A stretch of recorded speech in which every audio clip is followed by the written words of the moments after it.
তো দেখেন, আজকে হচ্ছে 30শে মার্চ 2025। আমাদের বার কাউন্সিল প্রিলিমিনারি ব্যাচ 2025-এর 33তম ক্লাস এবং দণ্ডবিধির নবম ক্লাস। আজকে আমরা আলোচনা করব খুবই গুরুত্বপূর্ণ একটা বিষয়। সেটা হলো দণ্ডবিধির ওই আপনার 299 এবং 300 ধারা, যেখানে আলোচনা করছে নিন্দনীয় নরহত্যা এবং খুন।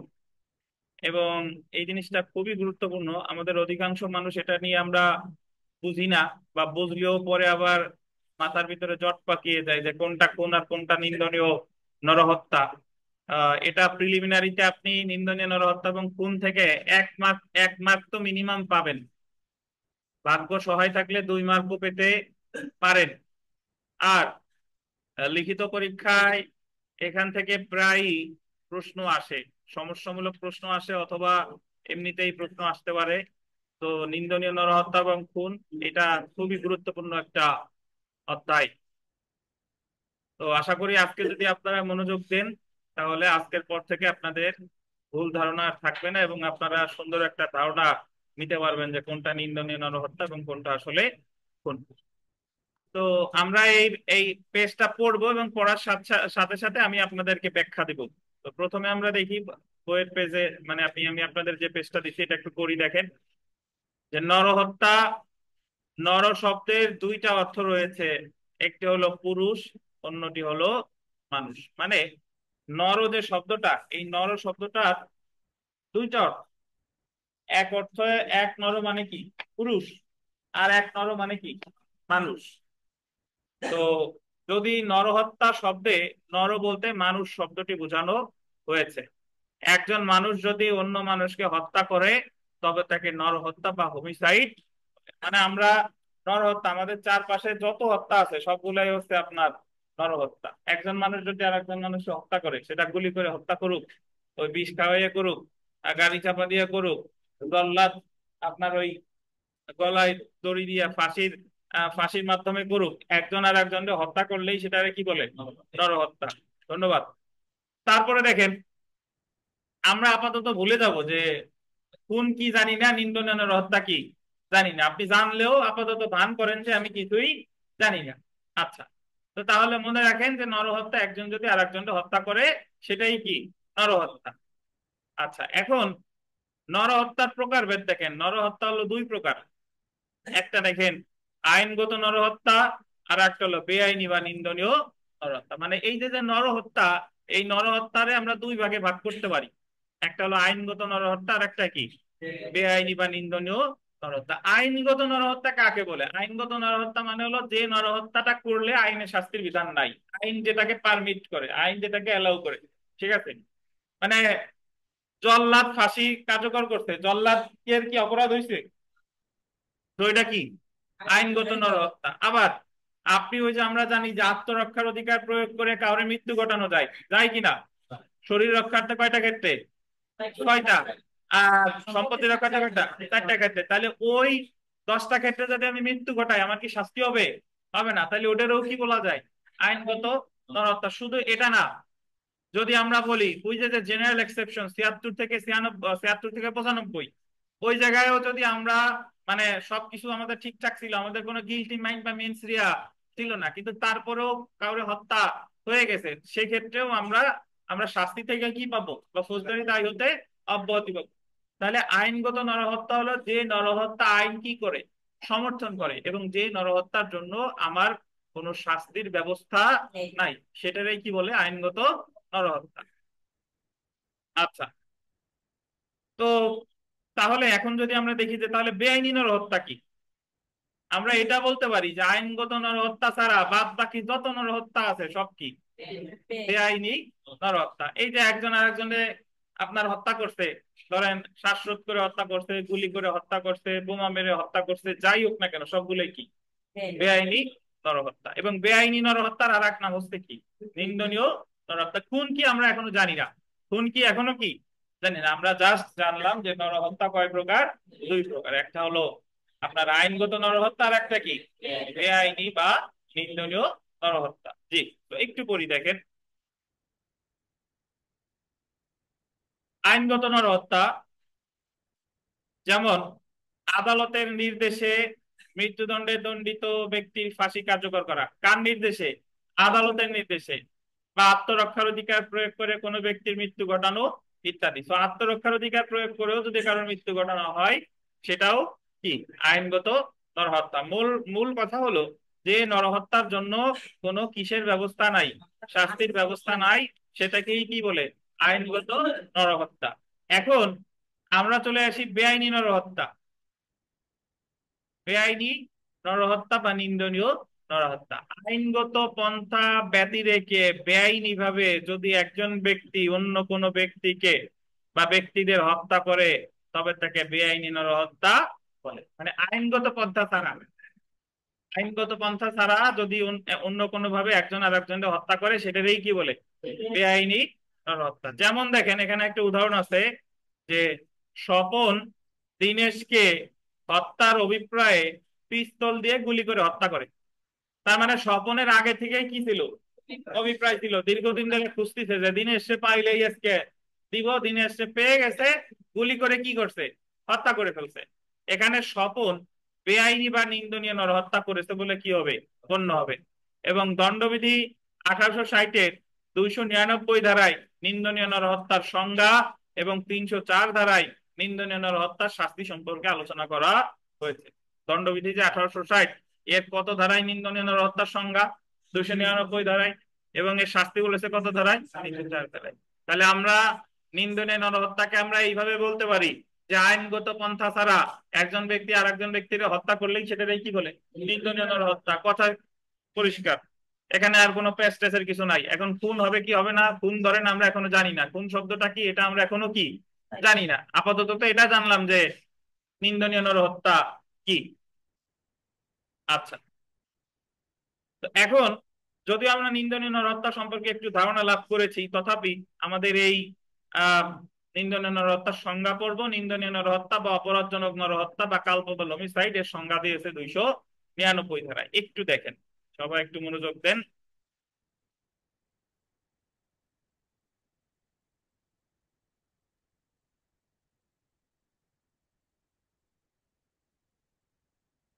দেখেন দণ্ডবিধি 1860-এর 299 ধারা অনুসারে যদি কোনো ব্যক্তি মৃত্যু ঘটানোর অভিপ্রায় নিয়ে, আন্ডারলাইন করে এর নিচে এক এক লেখেন, এক। যদি কোনো ব্যক্তি মৃত্যু ঘটানোর অভিপ্রায় নিয়ে,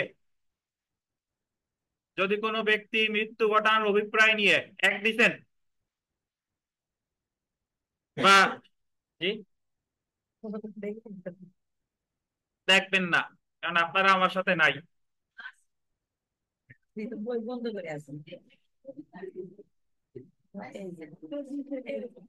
পাতা মোট কয়টা লাগাইছেন? যদি কোনো ব্যক্তি মৃত্যু ঘটানোর অভিপ্রায় নিয়ে, এই যে পাইছেন, এর নিচে এক লেখেন। বা অভিপ্রায় ছাড়া এমন কোনো কাজ করে যার ফলে অপর কোনো ব্যক্তির মৃত্যু সংঘটিত হয় বা তাকে নিন্দনীয় নরহত্যা বা অপরাধজনক নরহত্যা বলে। এই জায়গায় যদিও আমি এক লেখাইলাম, এই জায়গায় মোট 3টা কাজ আছে, আমি একটু বলি দিই, এই জায়গায় লেখা হয় নাই। সেটা হলো একজন ব্যক্তি যদি আর একজন ব্যক্তির মৃত্যু ঘটানোর অভিপ্রায় নিয়ে কোনো কাজ করে সেটা নিন্দনীয় নরহত্যা। আর একটা হচ্ছে আপনার আঘাত করতে, এমন গুরুতর আঘাত করতে, তাহলে মৃত্যু ঘটানোর অভিপ্রায় নিয়ে কোনো কাজ, গুরুতর আঘাত একটু পাশে লিখে রাখেন, গুরুতর আঘাত এটা কত? 2। আর এমন কোন কাজ যা মৃত্যু ঘটাইতে পারে, এটা হলো 3। 3 নাম্বার দিবেন, এমন কোন কাজ যা কি মৃত্যু ঘটাইতে পারে। মোট 3টা। 3টা হলো কি কি? মৃত্যু ঘটানোর অভিপ্রায় নিয়ে কোনো কাজ, এক। এমন গুরুতর আঘাত যা কি ঘটাইতে পারে? মৃত্যু ঘটাইতে পারে, 2। এছাড়া এমন কোন কাজ যার মাধ্যমে তা কি করতে পারে? মৃত্যু করতে পারে, 3।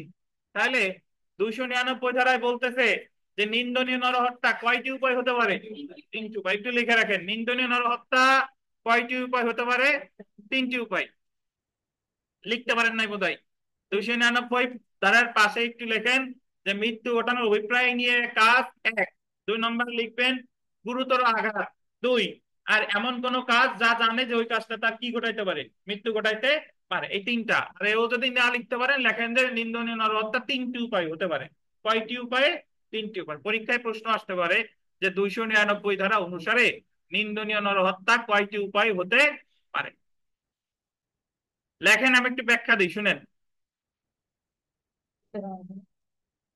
এই শুনেন, একজন ব্যক্তি অভিপ্রায় নিয়ে আর একজন ব্যক্তির মৃত্যু ঘটাইছে, এমন কোন কাজ করে জানে যে এই কাজের ফলে মৃত্যু ঘটতেই পারে।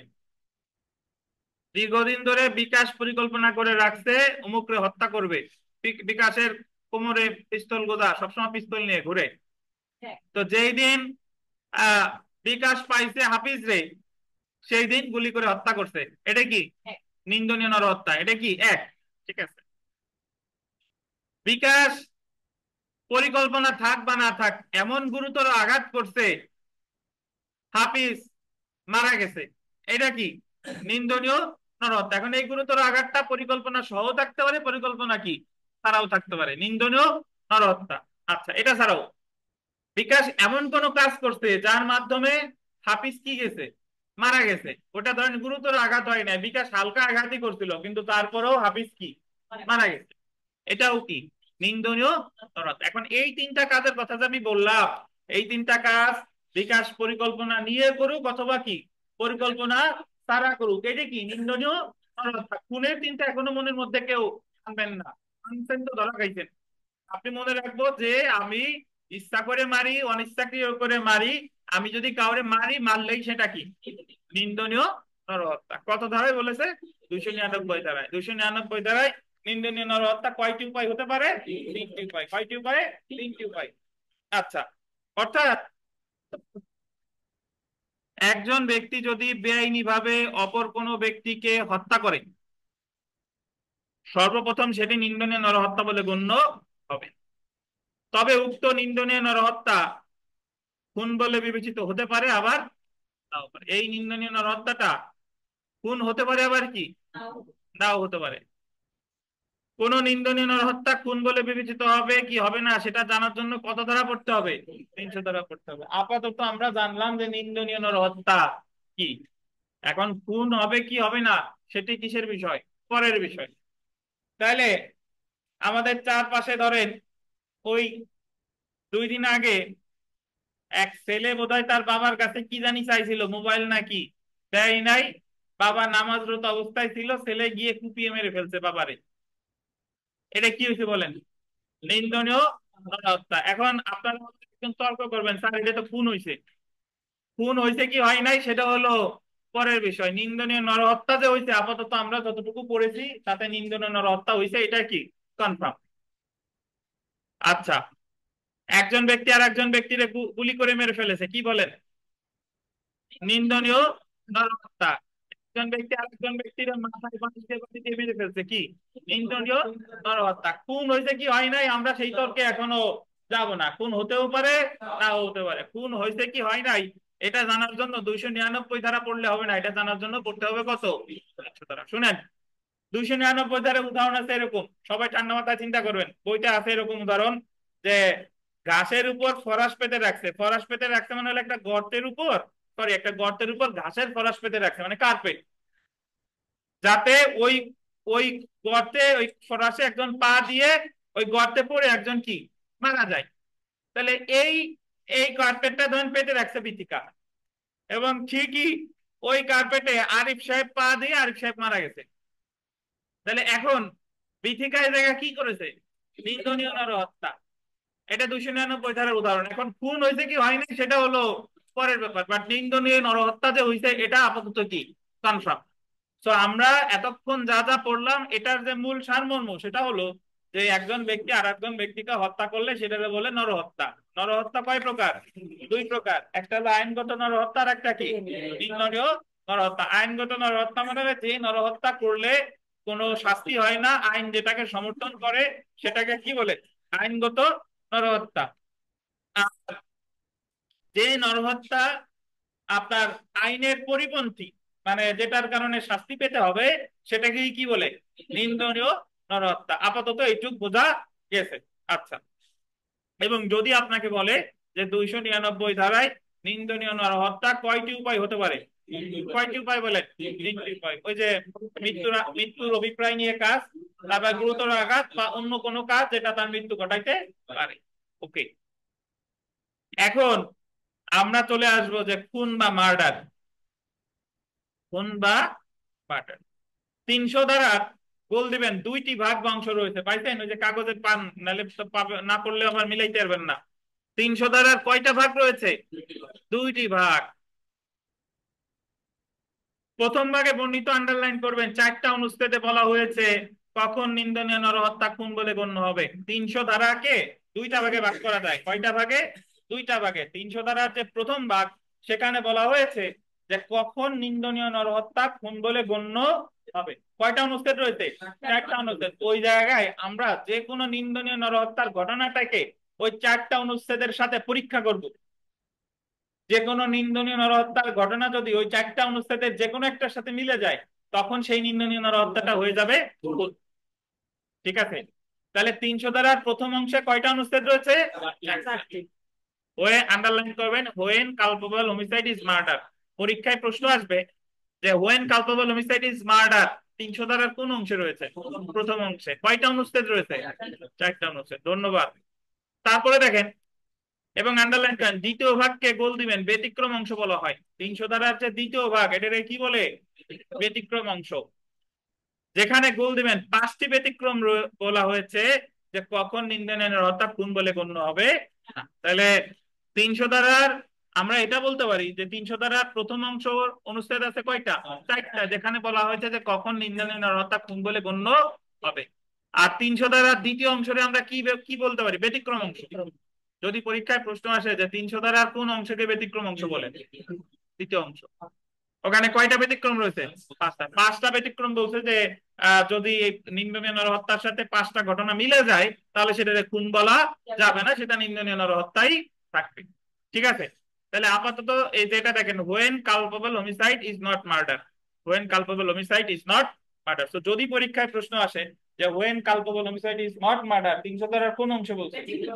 দ্বিতীয় অংশে। দ্বিতীয় অংশে কয়টা ব্যতিক্রম? 5টা। আর যদি বলে when culpable homicide is murder, কত? প্রথম অংশ। কয়টা অনুচ্ছেদ? 4টা। এইটুকু বুঝছেন? তাহলে আমরা যদি বলি যে নিন্দনীয় নরহত্যার সংজ্ঞা দিছে কত ধারায়?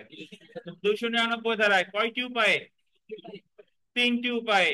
আর নিন্দনীয় নরহত্যা কখন হবে, খুন হবে কি হবে না, কিভাবে বুঝবো? 300 ধারা। 300 ধারায় কয়টা ভাগ? দুইটা ভাগ। প্রথম ভাগে কয়টা অনুচ্ছেদ? প্রথম ভাগে বলছে যে কখন নিন্দনীয় নরহত্যা কি হবে, খুন হবে, when culpable homicide is murder। আর 300 ধারার দ্বিতীয় ভাগে কি বলে? ব্যতিক্রম অংশ। এই ব্যতিক্রম অংশে কয়টা ব্যতিক্রম আছে? যেখানে কি বলা হয়েছে যে কখন নিন্দনীয় নরহত্যা খুন বলে গণ্য হবে। বুঝছেন? ধন্যবাদ। এখন আমরা চলে আসি 300 ধারার প্রথম ভাগ। তানভীর, ঘুম ঘুম চোখ কাটছে? দেখেন,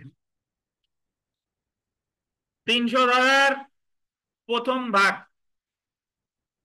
যখন নিন্দনীয় নরহত্যা খুন বলে গণ্য হবে, when culpable homicide is murder। 300 ধারার প্রথম ভাগে 4টি অনুচ্ছেদ রয়েছে। কয়টা অনুচ্ছেদ? 4টা অনুচ্ছেদ। 4টা অনুচ্ছেদের প্রথম যেটা, সেটা দেখেন, অভিপ্রায় বা ইন্টেনশন। আন্ডারলাইন করেন, অভিপ্রায় বা কি? ইন্টেনশন। এখানে বলছে, আমি পড়বো তার আগে একটু আপনাদের ধারণা দেই। এই প্রথম অনুচ্ছেদে বলছে যে যদি কোনো নিন্দনীয় নরহত্যা পূর্ব পরিকল্পনা অনুসারে করা হয়, মানে আপনি প্রি প্ল্যান অনুযায়ী হত্যা করছেন, তখন সেই নিন্দনীয় নরহত্যা খুন বলে গণ্য হবে। কিভাবে? ধরেন, দীর্ঘদিন ধরে পরিকল্পনা করছেন যে অমুক ব্যক্তিকে যদি বাস টার্মিনাল থেকে কোনোভাবে আমাদের এই পথ দিয়ে যায়, বিশ্ব রোড দিয়ে যায়, তবে তারে আমরা 5 জনে মিলে কি করব?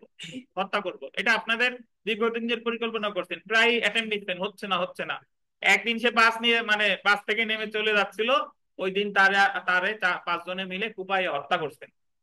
তো প্রথমত এটা আমরা বলতে পারি, প্রথমত এটা হলো নিন্দনীয় হত্যা, কারণ আমরা জানি অভিপ্রায় নিয়ে করুক অভিপ্রায় ছাড়া করুক, একজন আর একজনকে হত্যা করলেই সেটা কি? নিন্দনীয় হত্যা। ঠিক আছে?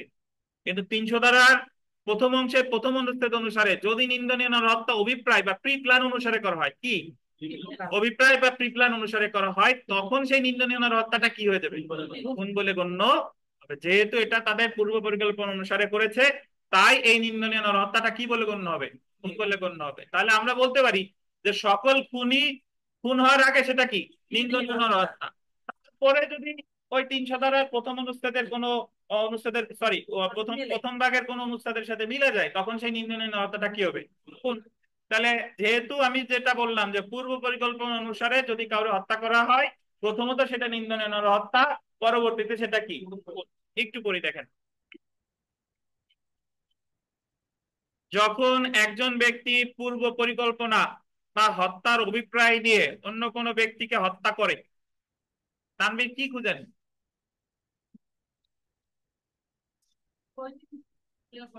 যা দাগাইতে বলি ওই জায়গায় দাগান। পাইছেন? এখন তো লাইনও খুঁজে পাবেন না কোন জায়গা। আচ্ছা, যখন একজন ব্যক্তি পূর্ব পরিকল্পনা বা হত্যার অভিপ্রায় নিয়ে অন্য কোনো ব্যক্তিকে হত্যা করে তখন প্রথমত উক্ত হত্যাটি নিন্দনীয় নরহত্যা, কারণ আমরা জানি একজন ব্যক্তি আর একজন ব্যক্তিকে বেআইনিভাবে হত্যা করলেই সেটা নিন্দনীয় নরহত্যা বলে বিবেচিত হবে, এবং উক্ত নিন্দনীয় নরহত্যাটি পরবর্তীতে খুন বলে গণ্য হবে, কারণ উক্ত নিন্দনীয় নরহত্যাটি আন্ডারলাইন করবেন পূর্ব পরিকল্পনা বা অভিপ্রায় অনুযায়ী সংঘটিত হয়েছে। তাহলে ওই নিন্দনীয় নরহত্যাটা পরবর্তী পর্যায়ে কি হচ্ছে খুন হচ্ছে। কেন খুন হচ্ছে? কারণ এটা কি নিয়ে করা হয়েছে বলেন? পূর্ব পরিকল্পনা অনুসারে করা। ঠিক আছে, উদাহরণ দেখেন। থমাস হত্যার অভিপ্রায় নিয়ে, আমি বই পড়াচ্ছি না, আমি আপনাদের যে পেজ দিছি এটা পড়াচ্ছি, এটা হাতে নেন।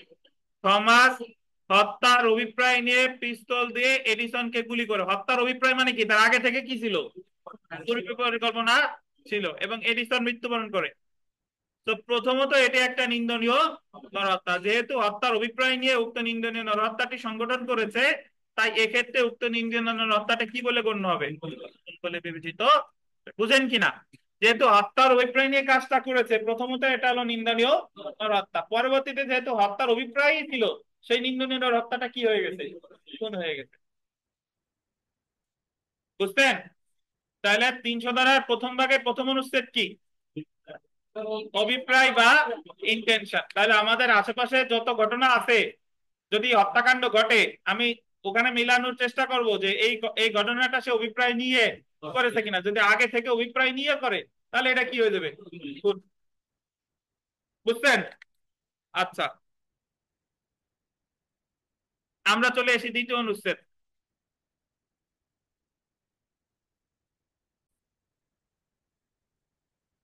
দ্বিতীয় অনুচ্ছেদ হচ্ছে নলেজ। নলেজ বা জ্ঞান। এখান থেকে বেশ গুরুত্বপূর্ণ মানে বিষয় এখান থেকে প্রশ্ন আসে যে যদি কোনো ব্যক্তি অপর কোনো ব্যক্তিকে, আন্ডারলাইন করবেন, এমন জ্ঞান নিয়ে শারীরিক আঘাত করে যার সম্ভাব্য ফলাফল মৃত্যু, এবং উক্ত আঘাতের ফলে উক্ত ব্যক্তি মৃত্যুবরণ করে, তবে উক্ত নিন্দনীয় হত্যা খুন বলে বিবেচিত হবে। বই পরে পড়েন, কাগজ পরে পড়েন, আগে আমার কথা শুনেন। বিষয়টা হচ্ছে যে একজন ব্যক্তি আরেকজন ব্যক্তির এমন আঘাত করছে, জ্ঞান নিয়ে আঘাতটা করছে, যে জানে যে এই এই জ্ঞান নিয়ে আঘাত করছে যে এই আঘাতে তার মৃত্যু হতে পারে, এরকম কোন জ্ঞান নিয়ে যদি আমি কাউকে আঘাত করি তাহলে প্রথমত সেটা নিন্দনীয় নরহত্যা, দ্বিতীয়ত যেহেতু আমি জ্ঞান নিয়ে আঘাতটা করেছি এই নিন্দনীয় নরহত্যা কি হবে কোন বলে গণ্য হবে। উদাহরণ হিসেবে বলা যেতে পারে, ধরেন যে একজন ব্যক্তি এমন একটা দুরারোগ্য ব্যাধিতে ভুগতেছে যে তাকে যদি হালকা একটা চট থাপ্পড় বা ঘুষি দেওয়া হয় তাতেই সে মারা যাওয়ার কি আছে সম্ভাবনা আছে। তানভীর এই হালকা চর থাপ্পড়ের জ্ঞান জেনে, মানে তানভীর জানে যে ওই লোকটা মানে দুরারোগ্য ব্যাধিতে আক্রান্ত, তারে হালকা থাপ্পড় দিলেই সে মারা যেতে পারে। তানভীর এটা জেনেই তাকে হালকা থাপ্পড়ই দিছে, শুনেন, কিন্তু ওই হালকা থাপ্পড়ে একজন সুস্থ স্বাভাবিক মানুষের কিন্তু মারা যাওয়ার কি কথা না, কিন্তু ওই লোকটা মারা গেছে। এখন তানভীর জানতো যে হালকা থাপ্পড়ে ওই লোকটা মারা যেতে পারে, তাহলে এটা কি হবে বলেন খুন হবে, কারণ সে জ্ঞান নিয়েই আঘাতটা করেছে। বুঝেন কিনা? কিন্তু তানভীর যদি জানতো যে ওই লোকটা দুরারোগ্য ব্যাধিতে আক্রান্ত কিনা তানভীর জানে না, এবং তানভীর হালকা আঘাতই করছে এবং ওই হালকা আঘাতে ওই লোকটা মারা গেছে, কিন্তু ওই আঘাতে তো একজন সুস্থ স্বাভাবিক মানুষের মারা যাওয়ার কথা না, এবং তানভীরের ওই বিষয়ে জ্ঞান ছিল না, সে হালকা আঘাতই করছে। সো এটা কি খুন হবে কিনা বলেন? এটা নিন্দনীয় হত্যা হচ্ছে, বাট কি হবে না। তাহলে দুইটা দিক কল্পনা করেন। মানে আমি আমি জ্ঞান নিয়ে যদি হালকা আঘাত করি, আমি জানি এই হালকা আঘাতে সে কি যেতে পারে, মারা যেতে পারে, এবং সে মারা গেছে। এটা কি? প্রথমত নিন্দনীয় হত্যা, পরে সেটা কি? কিন্তু আমি জানি না যে হালকা আঘাতে তার মৃত্যু হতে পারে, এবং হালকা আঘাতই করছি। সাধারণত ওই আঘাতে কারো মারা যাওয়ার কথা না, না, কিন্তু সে মারা গেছে। নিন্দনীয় না, তাহলে আমার একটা নিন্দনীয় নরহত্যা হয়েছে, বাট কি হয় নাই, হয় নাই। কারণ আমার জ্ঞান ছিল না। বুঝেন কিনা? এই জায়গায় আমার তিনটা উদাহরণ আমার মনে রাখতে হবে, দুইটা অলরেডি হয়ে গেছে। 3 নাম্বারটা হলো যে সে দুর্রোগ্য ব্যাধিতে আক্রান্ত কিনা তা আমি জানি না, বাট তারে আমি এমন আঘাত করছি যে একজন সুস্থ স্বাভাবিক মানুষের মারা যাওয়ার জন্য যথেষ্ট। অর্থাৎ ওই আঘাতটা যদি আমি একজন সুস্থ মানুষের করতাম, সেও মারা যেত। এই জায়গা প্রথমত নিন্দনীয় নরহত্যা, পরবর্তীতে সেটা কি? খুন, কারণ আমি জ্ঞান সহকারে এই আঘাতটা করছি। তাহলে মোট তিনটা জিনিস মনে রাখেন। সে দুর্রোগ্য ব্যাধিতে আক্রান্ত, আমি জানতাম, হালকা থাপ্পড় দিছি, মারা গেছে, আমি খুন করছি। সে দুর্রোগ্য ব্যাধিতে আক্রান্ত, আমি জানতাম না, হালকা আঘাত করছি, সে মারা গেছে, আমি খুন করি নাই, সেটা কি? নিন্দনীয় নরহত্যা। সে দুর্রোগ্য ব্যাধিতে আক্রান্ত আক্রান্ত কিন্তু তারে আমি এমন আঘাত করছি যা, সে দুর্রোগ্য ব্যাধি কেন, একজন সুস্থ স্বাভাবিক মানুষকে মারলেও সেটা মারা যাওয়ার জন্য যথেষ্ট ছিল। এই ক্ষেত্রেও এটা কি হবে? তিনটা ডাইমেনশন, বুঝতে পারছেন? সো এক্ষেত্রে জ্ঞান একটা বিষয়। জ্ঞান একটা কি বিষয়, একটু পড়ি দেখেন। জামান একটি দুর্রোগ্য ব্যাধিতে আক্রান্ত যে একটি সামান্য আঘাতেই তার মৃত্যু হতে পারে।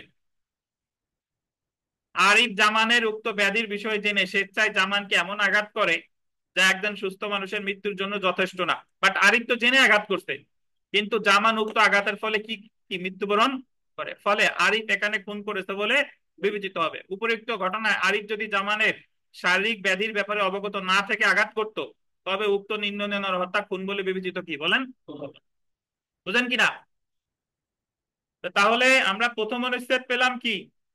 ইন্টেনশন বা অভিপ্রায়, পরিকল্পনা। দ্বিতীয় অনুচ্ছেদ পেলাম কি? জ্ঞান বা নলেজ। জ্ঞান বা নলেজে আমরা তিনটা দিক কল্পনা, তিনটা দিক আলোচনা করছি। বলতে পারবেন বিথিকা তিনটা দিক? একটা হলো সে দুরারোগ্য ব্যাধিতে ভুগছে, আমি জানি না, হুম। কিন্তু এমন আঘাত করছি হুম। যেটা সুস্থ ব্যক্তিও মারা যেতে পারবে। হুম। আর একটা হলো আমি জানি হুম। যে এটা দুরারোগ্য ব্যাধিতে সে ভুগছে, হুম। কিন্তু আমি হালকা আঘাত দিছি, হুম। কিন্তু সে মারা গেছে। এটা কি হবে? এটি নিন্দনীয় নরহত্যা। নিন্দনীয় নরহত্যাটা সবগুলাই ও মানে, তিন ঘটনাই নিন্দনীয় নরহত্যা, কোনো কনফিউশন নাই। তিন ঘটনাই নিন্দনীয় নরহত্যা, কিন্তু আপনি, সে হালকা আঘাতে মারা যেতে পারে, সে আমি হালকা আঘাত দিছি মারা গেছে, খুন। সে হালকা আঘাতে মারা যেতে পারে, আমি জানতাম না, হালকা আঘাত দিছি মারা গেছে, খুন না। সে হালকা আঘাতে মারা যেতে পারে, আমি জানতাম না, কিন্তু এমন আঘাত করছে একজন সুস্থ স্বাভাবিক মানুষের মারা যাওয়ার জন্য যথেষ্ট, কি? খুন। এটা খুন। বুঝছেন?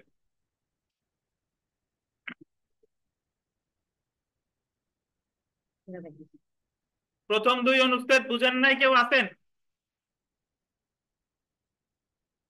যে কোনো দিন উপরে নিয়ে করলি সেটাই খুন। আর যে কোনো দিন উপরে করলাম না, আন্দাজে করলাম, নিন্দনীয় নরহত্যা।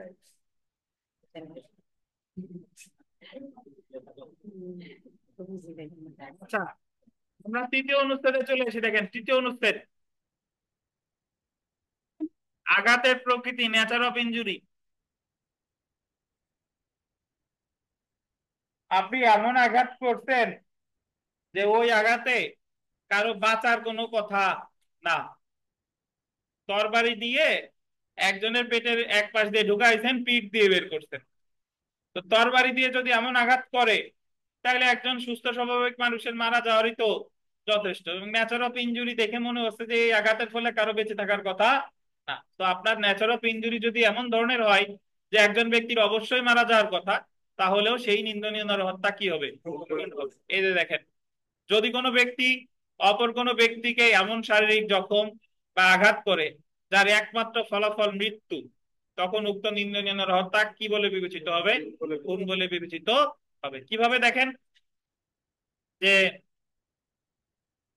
পিটার ইচ্ছাকৃতভাবে একটি তরবারি দিয়ে মাইকেলের পেটের মধ্যে এমন ভাবে ঢুকিয়ে দেয় যে উক্ত জখম বা আঘাতের প্রকৃতি এমন যার একমাত্র ফলাফল হলো কি মৃত্যু। মাইকেল মৃত্যুবরণ করে। এখানে পিটার কর্তৃক লেখেন, পিটার কর্তৃক সংগঠিত নিন্দনীয় নরহত্যা কি বলে গণ্য হবে? খুন বলে গণ্য হবে। কেন খুন বলে গণ্য হলো? নেচার অফ ইনজুরি দেখে। কি দেখে? নেচার অফ ইনজুরি, কারণ এমন আঘাত করতে যার একমাত্র ফলাফল হচ্ছে কি মৃত্যু। তো এটা আপনার নিন্দনীয় নরহত্যা তো প্রথমে হইছেই, পরবর্তীতে কি হবে? খুন। তাহলে আমরা তিনটা অনুচ্ছেদ পেয়ে গেলাম: অভিপ্রায়, নলেজ, আর একটা কি নেচার অফ ইনজুরি। জি, আমরা চতুর্থ অনুচ্ছেদে চলে আসি। আসন্ন বিপজ্জনক কার্য, ইমিনেন্টলি ডেঞ্জারাস অ্যাক্ট।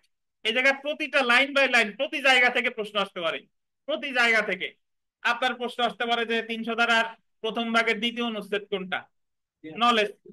প্রথম অনুচ্ছেদ কোনটা? অভিপ্রায়। তারপরে যে 300 ধারার জ্ঞানের যে তিনটা উদাহরণ দিলাম, তিনটা উদাহরণ থেকে প্রশ্ন আসতে পারে যে এটা কোনটা খুন আর কোনটা নিন্দনীয় নরহত্যা। নেচার অফ ইনজুরি থেকে আসতে পারে। তো প্রতি লাইন লাইন সবগুলোই গুরুত্বপূর্ণ। আচ্ছা, চতুর্থ অনুচ্ছেদ যেটা, সেটা হলো আসন্ন বিপজ্জনক কার্য বা ইমিনেন্টলি ডেঞ্জারাস অ্যাক্ট। আসন্ন বিপজ্জনক কার্য হলো, শুনেন, আমাদের যে 300 ধারার যে চতুর্থ অনুচ্ছেদ, এই জায়গায় একটা বিবিআই, এটা হলো অভিপ্রায় থাকার দরকার নাই। অভিপ্রায় যদি নাও থাকে, কোনো নির্দিষ্ট ব্যক্তিরে হত্যা করার অভিপ্রায় আপনার নাই, কিন্তু আপনি এমন একটা কাজ করছেন যে কাজের ফলে মানুষের মৃত্যু অবধারিত। মৃত্যু কি অবধারিত? বইয়ের উদাহরণ আছে এরকম যে জনতার উপর গুলি চালাইছে, জনতার উপরে কি গুলি চালাইছে, কিন্তু ধরেন কোন নির্দিষ্ট ব্যক্তিরে মারার ওই জায়গায় পূর্ব পরিকল্পনা ছিল না। অর্থাৎ ওই জনতার সামনে ধরেন আসমা আছে, বিকাশ আছে, এই বিথিকা আছে, কিন্তু ওনাদের তিনজনে মারার কোনো অভিপ্রায় নাই, কিন্তু একজন লোক গুলি করছে কোন জনতার উপর। এখন আপনি যদি কোনো জনতার উপরে গুলি করেন, তাহলে কেউ মারা যাবে, এটাই তো স্বাভাবিক। তাহলে এটা কি হয়ে যাবে? খুন। এখন সে যদি এসে বলে যে ওরা না, আমি তো নির্দিষ্ট কোনো ব্যক্তির হত্যা করতে চাইনি, তোমার এই জায়গায় চতুর্থ অনুচ্ছেদে তোমার অভিপ্রায়ের দরকার নাই, তুমি যে কাজ করছো এটা যদি এমনই বিপজ্জনক হয়, তাহলে সেটা কি তুমি খুন, তুমি খুন করেছে বলে গণ্য হবে। ধরেন ছাদে 5 জন তারাই গল্প করতেছেন, আপনি ইয়ার কি করে যে একজনকে ঠেলা দিয়ে ফেলে দিছেন। এখন আপনি যদি বলেন যে আমি তো ইয়ার কি করে ঠেলা দিছি, ছাদের 5তলা ছাদ থেকে পড়ে সে মারা গেছে, ওরে তো হত্যার অভিপ্রায় আমার ছিল না। বাট এই 5তলার ছাদ থেকে যদি আপনি হত্যার অভিপ্রায় নাও থাকুক, যদি কারো ইয়ার কি করে ঠেলে ফেলে দেন, কি হবে? মৃত্যু যাবে। সো এই আসন্ন বিপজ্জনক কার্যের ক্ষেত্রে আপনার অভিপ্রায়ের দরকার নাই, এটা কি হবে? খুন বলে গণ্য হবে। বুঝতে পারছেন? আচ্ছা, দাঁড়ান।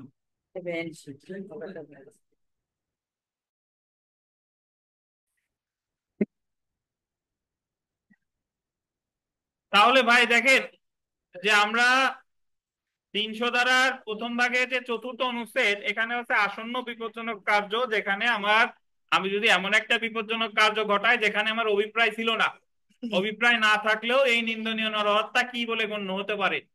বলে গণ্য হতে পারে। একটু পড়ি, দেখেন। যদি কোনো ব্যক্তির হত্যা সংগঠনের, আন্ডারলাইন করেন, অভিপ্রায় নাও থাকে, কিন্তু সে যদি এমন কোনো বিপজ্জনক কাজ করে যার একমাত্র ফলাফল মৃত্যু, তখন নিন্দনীয় নরহত্যা খুন বলে বিবেচিত হবে। এই অভিপ্রায় নাও থাকে, এটা বলতেন। আমাদের বার কাউন্সিল পরীক্ষায় প্রশ্ন আসে যে 300 ধারার কোন অনুচ্ছেদে অভিপ্রায় না থাকলেও কোন বলে গণ্য হতে পারে? কোন অনুচ্ছেদে বলেন? চতুর্থ অনুচ্ছেদে। দেখেন, উদাহরণ পড়ি। কোন সুনির্দিষ্ট কারণ ছাড়াই আরিফ জনতার উপর বন্দুক দিয়ে গুলি চালায়, যার ফলে একজন ব্যক্তি মারা যায়। এখানে আরিফ কর্তৃক সংগঠিত নিন্দনীয় নরহত্যা কোন বলে গণ্য হবে, কোন বলে বিবেচিত হবে? যদিও সুনির্দিষ্ট কোনো ব্যক্তিকে হত্যার অভিপ্রায় আরিফের কি বলেন ছিল না। তো যদিও সুনির্দিষ্ট কোনো ব্যক্তির হত্যার অভিপ্রায় আরিফ সাহেবের ছিল না, বাট উনি এই জায়গায় যে কাজটা করছে সেটা কি টাইপের বলেন তো? সেটা আসন্ন বিপজ্জনক টাইপের, এবং এই কাজের ফলে যে কোনো ব্যক্তির মৃত্যু হচ্ছে কি অবধারিত। তো এই ক্ষেত্রেও এটা কি বলে বিবেচিত হবে? কোন বলে বিবেচিত হবে। তাহলে এই হলো আমাদের আহ 300 ধারার মোট 4টা, প্রথম ভাগের 4টা অনুচ্ছেদ। যে কোনো আমাদের আশেপাশে বা যে কোনো হত্যাকাণ্ডের সাথে এই চারটা অনুচ্ছেদের যে কোনো একটা অনুচ্ছেদ যদি মিলে যায়, তাহলে এটা কি বলে গণ্য হবে? খুন বলে গণ্য হবে। এবং চারটা অনুচ্ছেদ কি কি আমি আবারও বলি। প্রথম যেটা, সেটা হলো কি, অভিপ্রায় বা ইন্টেনশন। দুই নাম্বার হচ্ছে কি, জ্ঞান বা নলেজ। তিন নাম্বারে কি, প্রকৃতি বা নেচার অফ ইনজুরি। আর চার নাম্বার কি, আসন্ন বিপজ্জনক ধ্বংস বা ইমিনেন্টলি ডেঞ্জারাস অ্যাক্ট। এবং এর মধ্যে চতুর্থ যে অনুচ্ছেদটা, সেখানে অভিপ্রায় কি নাও থাকতে পারে। হত্যার অভিপ্রায় না থাকলে তথাপি এটা খুন বলে গণ্য হবে, যদি সেটা কি হয়, আসন্ন বিপজ্জনক কার্য। ঠিক আছে? আচ্ছা,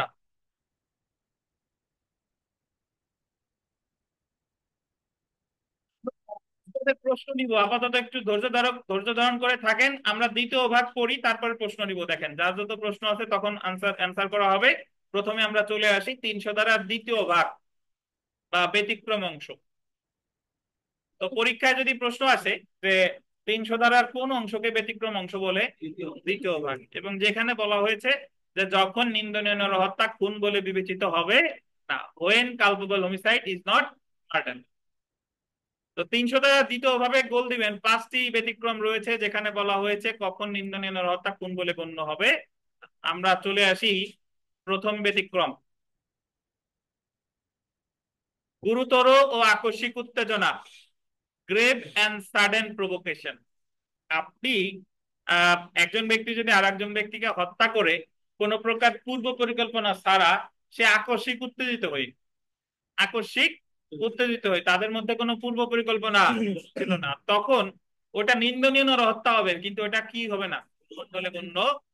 ধরেন আমি আপনাদের একটা, ওই 2006 সালের বিশ্বকাপে আপনাদের অনেকেই দেখার কথা, জিনেদিন জিদান, তিনি 2006 সালের ফাইনালে তিনি ইতালির একজন প্লেয়ারকে ওই মাথা দিয়ে আঘাত করে, বুকে আঘাত করে, প্লেয়ারটা পড়ে যায় হঠাৎ করে। এখন জিদান তো শুধু শুধু তারে আঘাত করে নাই, ওই প্লেয়ারটা জিদানকে অবশ্যই আপত্তিকর কোনো কথা বলছিল, বলার পরে সে এমন উত্তেজিত হয়েছে যে তার আঘাত করছে। ধরুন ওই আঘাতের ফলে, জিদানের ওই আঘাতের ফলে যদি মারা যেত, ওই আঘাতের ফলে যদি কি মারা যেত, তাহলে ওই জিদান এক্ষেত্রে নিন্দনীয় নরহত্যা করেছে বলেই গণ্য হতো, এটা খুন হতো না।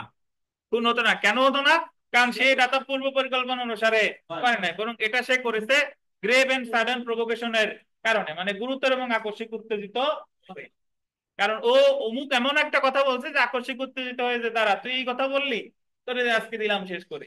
তো এটাই হলো কি, এটা খুন হবে না, এটা হবে কি, নিন্দনীয় নরহত্যা। একটু পড়ি দেখেন, কোন প্রকার পূর্ব পরিকল্পনা বা অভিপ্রায় ব্যতীত যদি কোনো ব্যক্তি গুরুতর এবং আকস্মিক উত্তেজিত হয়ে অপর কোনো ব্যক্তির মৃত্যু ঘটায়, তবে উক্ত নিন্দনীয় নরহত্যা খুন বলে বিবেচিত হবে না। যেমন দেখেন, খান ল একাডেমিতে বেঞ্চে বসা নিয়ে হঠাৎ করে হেলাল ও অসীম তর্কে জড়িয়ে যায়। তর্কাতর্কের এক পর্যায়ে হেলাল গুরুতর এবং আকস্মিক উত্তেজিত হয়ে অসীমের মাথায় কাঠের চেয়ার ছুঁড়ে মারে, যার ফলশ্রুতিতে অসীম মৃত্যুবরণ করে। এখানে হেলাল যেহেতু আকস্মিক উত্তেজিত হয়ে অসীমকে হত্যা করেছে, তাই উক্ত নিন্দনীয় নরহত্যা খুন বলে গণ্য হবে না। কেন হবে না বলেন? কারণ ওই বসা নিয়ে তো হঠাৎ তাদের মধ্যে ঝগড়া বাঁধছে, এই কাজটা তো সে পূর্ব পরিকল্পনা অনুসারে করে নাই, এই কারণে এটা খুন হবে না, এটা নিন্দনীয় নরহত্যাই হবে। তানভীর, কোন দ্বিমত পোষণ করেন কিনা? নেচার অফ ইনজুরি থাকলেও এটা তো আপনার করছে তো কিভাবে, তাৎক্ষণিক। তাৎক্ষণিক, বুঝতে পারছেন? এ জায়গা তার পূর্ব পরিকল্পনা ছিল না।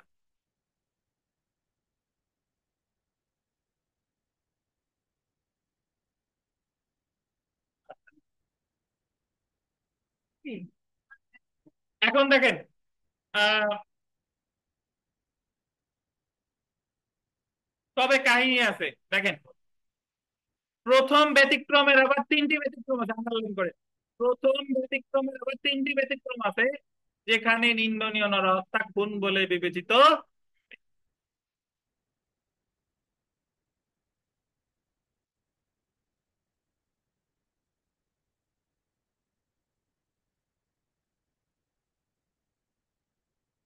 প্রথম ব্যতিক্রম কোনটা ছিল? গ্রেভ এন্ড সাডেন প্রভোকেশন, মানে গুরুতর এবং আকস্মিক উত্তেজিত হয়ে মারলে সেটা খুন হবে না। কিন্তু এই ব্যতিক্রমের আবার কয়টা ব্যতিক্রম আছে? তিনটা। যে জায়গায় বলছে যে আপনি গুরুতর এবং আকস্মিক উত্তেজিত হয়ে মারলেও খুনই হবে। কি হবে? খুনই হবেন। কিভাবে? প্রথম যেটা বলে দেখেন, যদি কোনো ব্যক্তি উত্তেজনাকে বলতেন অজুহাত হিসেবে ব্যবহার করে কোন হত্যা সংগঠন করে, তবে উক্ত নিন্দনীয় নরহত্যা খুন বলে বিবেচিত হবে। আপনি যদি এই এই গুরুতর এবং আকস্মিক উত্তেজনারে কি হিসেবে ব্যবহার করতে চান? অজুহাত। অজুহাত হলো মানে আগে থেকেই পরিকল্পনা করে আসছে যে আজকে খালি ওয়াসিম বেঞ্চে বসায়নি আমারে কিছু বলুক, বা আমি আগের থেকে একটু খুঁচাবো, খালি আমারে আজকে খালি বলুক, আজকে ওরে মানে একেবারে শেষ করে ফেলবো। এটা হলো অজুহাত। এটা হলো কি? অজুহাত। দেখেন, যেমন খান ল একাডেমিতে আসার পূর্বে হেলাল পূর্ব পরিকল্পনা করে আসে যে আজকে অসীমের সাথে আর কি করার ফলে হঠাৎ সে গুরুতর এবং আকস্মিক উত্তেজনার ফলে অসীমকে কি করবে? হত্যা করবে। এখানে হেলাল যদি অসীমকে হত্যা করে তবে উক্ত নিন্দনীয় হত্যা খুন বলে বিবেচিত হবে, কারণ সে এই এখানে উত্তেজনা বা গুরুতর আকস্মিক উত্তেজনারে কি হিসেবে ব্যবহার করতেছে? মানে ও, সে যদিও ভাব ধরতেছে গুরুতর এবং আকস্মিক উত্তেজনা, বাট মনে মনে তার কি আছে? পরিকল্পনা ছিল। এখন আবার কেউ প্রশ্ন করেন না যে তার মনে মনে যে ছিল এটা আমরা বুঝবো কিভাবে? এই প্রশ্ন আবার কেউ করেন না। এটা মামলায় প্রমাণের বিষয়। মামলা কিসের বিষয়? প্রমাণের বিষয়। তাহলে আপাতত মনে রাখেন যে প্রথম ব্যতিক্রমের ব্যতিক্রম আছে কয়টা? তিনটা। অর্থাৎ এটা আমরা বলতে পারি প্রথম ব্যতিক্রম আছে গুরুতর এবং আকস্মিক উত্তেজিত হয়ে হত্যা করলে সেটা খুন হবে না। কিন্তু তিনটা আবার ব্যতিক্রম আছে যে জায়গায় বলছে যে গুরুতর এবং আকস্মিক উত্তেজিত অবস্থায় যদি আপনি কাউকে হত্যা করেন সেটা খুনই হবে। প্রথম যেটা পেলাম সেটা হলো কি? অজুহাত। দুই নম্বরে দেখেন,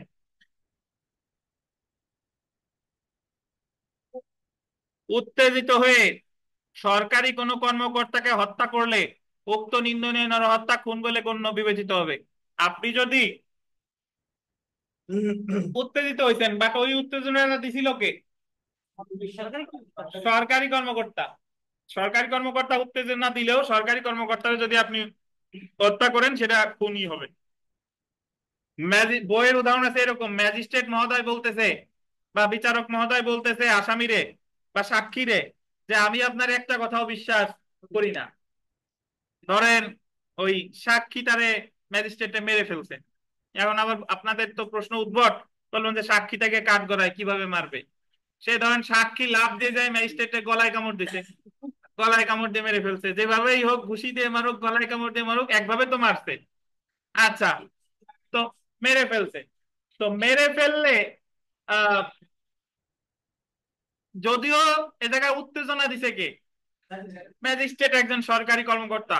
তো এই জায়গায় যদি সাধারণ উকিল সাহেব উত্তেজনা দিত, উকিল সাহেবরে মারলে খুন হতো না, কারণ উকিল সাহেব সরকারি কর্মকর্তা না। কিন্তু মারছেন কারে? সরকারি কর্মকর্তারে। তাহলে এটা কি হবে? না। শুনেন, শুনেন, আমি আবার উদাহরণ দেই। ধরেন আপনি বার কাউন্সিল পরীক্ষার এত পড়াশোনা 1.5 বছর ধরে প্রশ্ন করতেন, আমার মোট 3 কিস্তির টাকা দিয়েছেন, এত পড়াশোনা করে পরীক্ষার হলে গেছেন, যাওয়ার পরে এখন প্রশ্ন দেখে আপনার মাথা হয়ে গেছে গরম। এখন ওই জায়গাতে পরীক্ষা পরিদর্শক ছিল বিচারক, যে আমি তো ফেল করবোই, তোরে হত্যা করে দেবো আজকে, যে কি প্রশ্ন করছিস। তা ওনারা যদি মিলে ফেলেন কি হবে বলেন? তোরা তো খুশি করতে চাই, কি হবে? কোন হবে। ঠিক আছে, কিন্তু পিছন থেকে একজন ঘুষাচ্ছে, পরীক্ষা দিতেই দিচ্ছে না, দিতেই দিচ্ছে না। তো একটু বল, একটু বল। ধরেন তারে এমন পার্সেন্ট সে মারা গেছে পরীক্ষার্থী, এটা কি হয়েছে বলেন? বুঝতে পারছেন? আচ্ছা, তো তো একটু পরে দেখেন, যেমন একজন সাক্ষীর জবানবন্দি গ্রহণ শেষে ম্যাজিস্ট্রেট সাক্ষীকে উদ্দেশ্য করে বলে যে তিনি সাক্ষীর একটি কথাও বিশ্বাস করেন না। ম্যাজিস্ট্রেট বলতেছে সাক্ষীরে আমি আপনার একটা কথাও বিশ্বাস করি না। সাক্ষী এই কথা শুনে আকস্মিক উত্তেজিত হয়ে ম্যাজিস্ট্রেটকে হত্যা করে। এই ক্ষেত্রে উক্ত সাক্ষী কি করেছে বলে গণ্য হবে? বলেন তো এটা নিন্দনীয় হত্যা হবে কিনা? অবশ্যই নিন্দনীয় হত্যা। কিন্তু তারপরে এটা হইছে কি? তাহলে আমরা প্রথম ব্যতিক্রমের ব্যতিক্রম পাইছি কয়টা? দুইটা। মানে তিনটা, বাট দুইটা অলরেডি পড়ছি। প্রথমটা হলো যে অজুহাত নিয়ে যদি আপনি উত্তেজনা অজুহাত দেখান, আপনি যদি উত্তেজিত হয়ে যদি সরকারি কর্মকর্তা কি হবে, নতুন হবে। ঠিক আছে, 3 নম্বরটা দেখেন।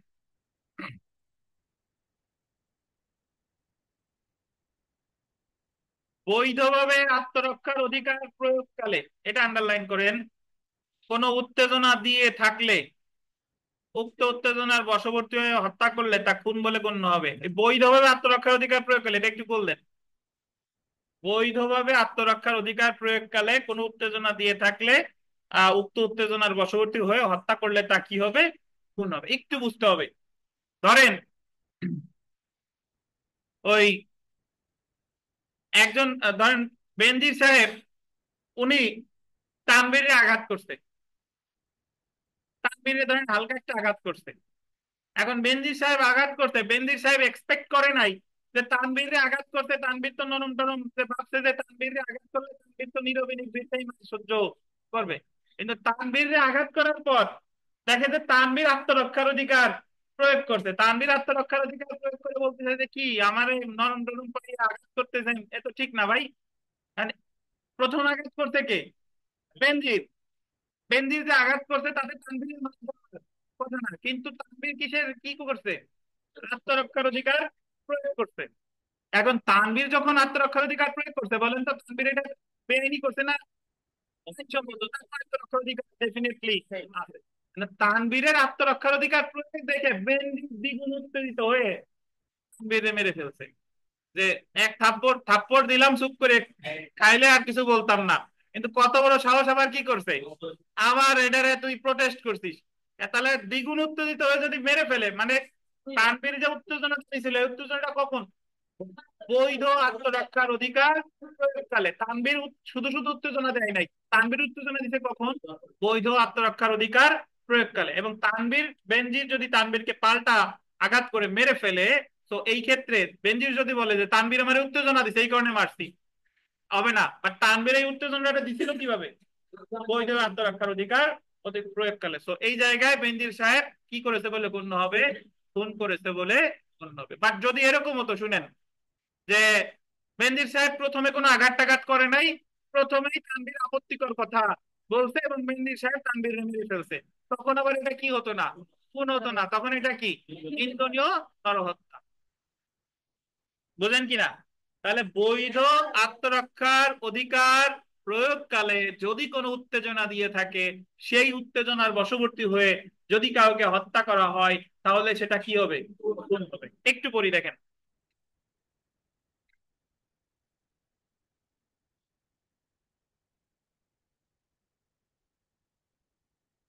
আপনাদের কি নেটের সমস্যা হচ্ছে? যে একজন কমেন্ট করছেন, অন্যদের কি অবস্থা বলেন তো? স্যার তিন স্যার নাম্বারটা কথা স্যার সঠিক শুনতে পাই নাই স্যার। আসতেছে না স্যার।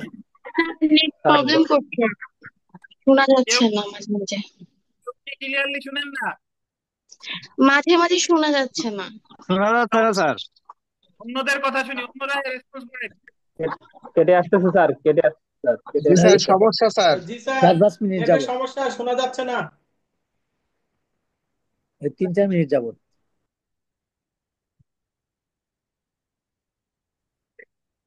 আচ্ছা ওয়েট।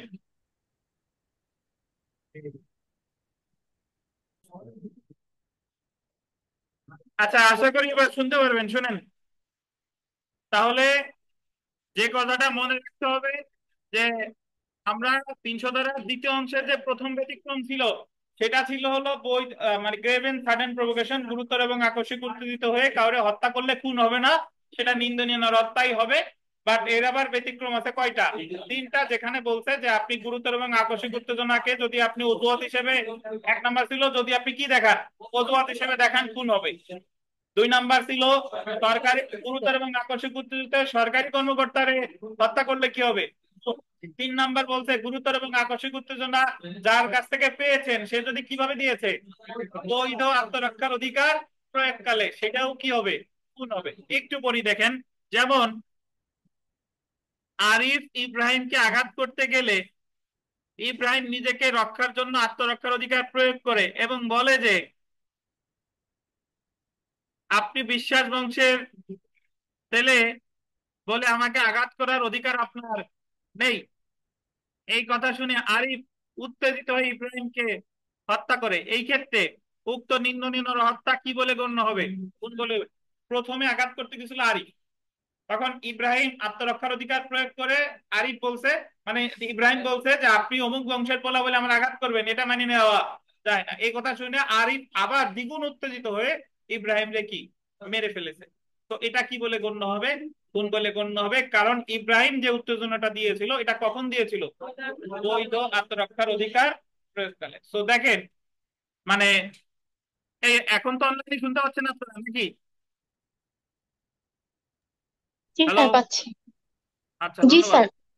তাহলে শুনেন, যদি পরীক্ষায় প্রশ্ন আসে যে নিন্দনীয় নরহত্যা কখন খুন বলে গণ্য হবে না, কয়টা ব্যতিক্রম?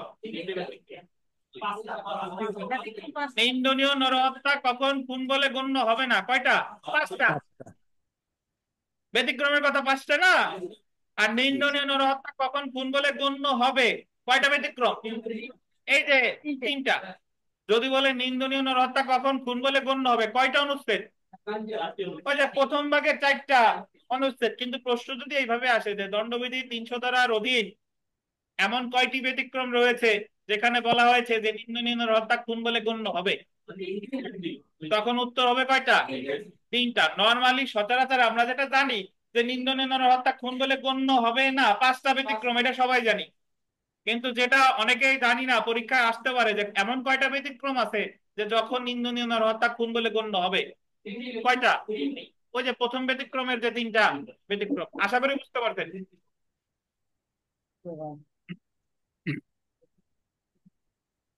তানবীর, প্রশ্ন যা আছে মনে রাখেন, আপাতত যা বুঝাই সেইটুকু বুঝেন। দেখেন দ্বিতীয় ব্যতিক্রম, দেখেন দ্বিতীয় ব্যতিক্রম, কোন ব্যক্তি বৈধ আত্মরক্ষার অধিকার অতিক্রম করে, বল দিবেন সরল বিশ্বাসে অপর কোন ব্যক্তির মৃত্যু ঘটালে উক্ত নিন্দনীয় নরহত্যা খুন বলে বিবেচিত হবে না। মানে আপনি একটা জিনিস এটা তো মনে আছে যে আপনি আত্মরক্ষার অধিকার প্রয়োগ করে মৃত্যু ঘটাইতে পারেন কয়টা ক্ষেত্রে? সব মিলাই 10টা। সব মিলাই 100-তে 100 ধারায় শরীর রক্ষার্থে 6টা, আর 103 ধারায় সম্পত্তি রক্ষার্থে কয়টা? 4টা। এই 10টা ক্ষেত্রে যদি আপনি মৃত্যু ঘটান, আপনার কি অপরাধ হয়েছে? হয় নাই। কিন্তু এই 10টা ছাড়া অন্য কোনো ক্ষেত্রে যদি আত্মরক্ষার অধিকার প্রয়োগ করে মৃত্যু ঘটান এবং যদি আপনার সরল বিশ্বাস থাকে, তাহলে সেই জায়গায় আপনি খুন করেন নাই, কি করেছেন? নিন্দনীয় নরহত্যা। বুঝেন নাই বোধহয়। আপনি বৈধ আত্মরক্ষার অধিকার অতিক্রম করে সরল বিশ্বাসে যদি কারো মৃত্যু ঘটান, কখন? আত্মরক্ষার অধিকার প্রয়োগকালে। তখন সেটা খুন হবে না, তখন সেটা কি হবে? নিন্দনীয় নরহত্যা। ধরেন আপনি এইভাবে চিন্তা করেন, বইতে বিভিন্ন সময় বিভিন্ন উদাহরণ আসে, এইভাবে আসে, পরীক্ষায় প্রশ্ন এসেছে যে একটা লোক আপনারে ওই চাইনিজ কুড়াল দিয়ে বা ধারালো অস্ত্র দিয়ে আপনাকে আঘাত করার জন্য ভয় দেখাচ্ছে, দিবে দিবে দিবে দিবে দিবে করে। তাহলে আপনি জানেন যদি আপনি আশঙ্কা করতেছেন যে সে আপনার গুরুতর আঘাত করবে, তা গুরুতর আঘাতের যদি আশঙ্কা থাকে, তার মৃত্যু ঘটানোর অধিকার আপনার আছে কিনা বলেন? আছে না?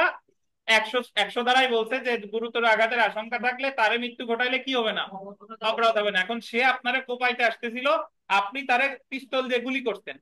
আর পিস্তল দিয়ে গুলি করলে সে মনে করেন যে মারা যায় নাই, কি মারা যায় নাই, সে ওই মুহূর্তে মূর্ছা গেছে বা একটু অজ্ঞান হয়ে, মানে মানে এখনো একটু জীবন আছে, কথাটা বলতেছে। এখন এই পর্যন্ত আপনার কোনো অপরাধ হয় নাই, এই পর্যন্ত কি হয় নাই?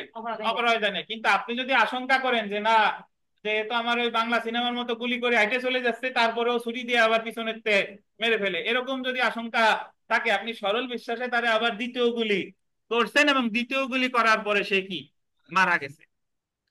তাহলে প্রথম গুলি পর্যন্ত আপনার কোনো অপরাধ হয় না, এবং সরল বিশ্বাসে যদি আপনি দ্বিতীয় গুলি করেন, যদি মারা যায়, তখন সেটা কি হয়েছে বলেন? নিন্দনীয় নরহত্যা। কারণ তখন আপনি আপনার যে আইনে প্রদত্ত আপনার যে অধিকার, এই অধিকারটাকে আপনি কি করেছেন? অতিক্রম করেছেন। তাহলে বৈধ আত্মরক্ষার অধিকার অতিক্রম করে যদি কোনো সরল বিশ্বাসে যদি কোনো হত্যা করা হয়, তাহলে সেটা কি হবে? নিন্দনীয় নরহত্যা। একটু পরে দেখেন, যেমন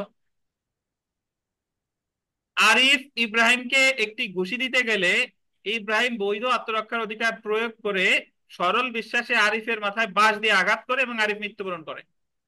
আরিফ কি মৃত্যুবরণ করে।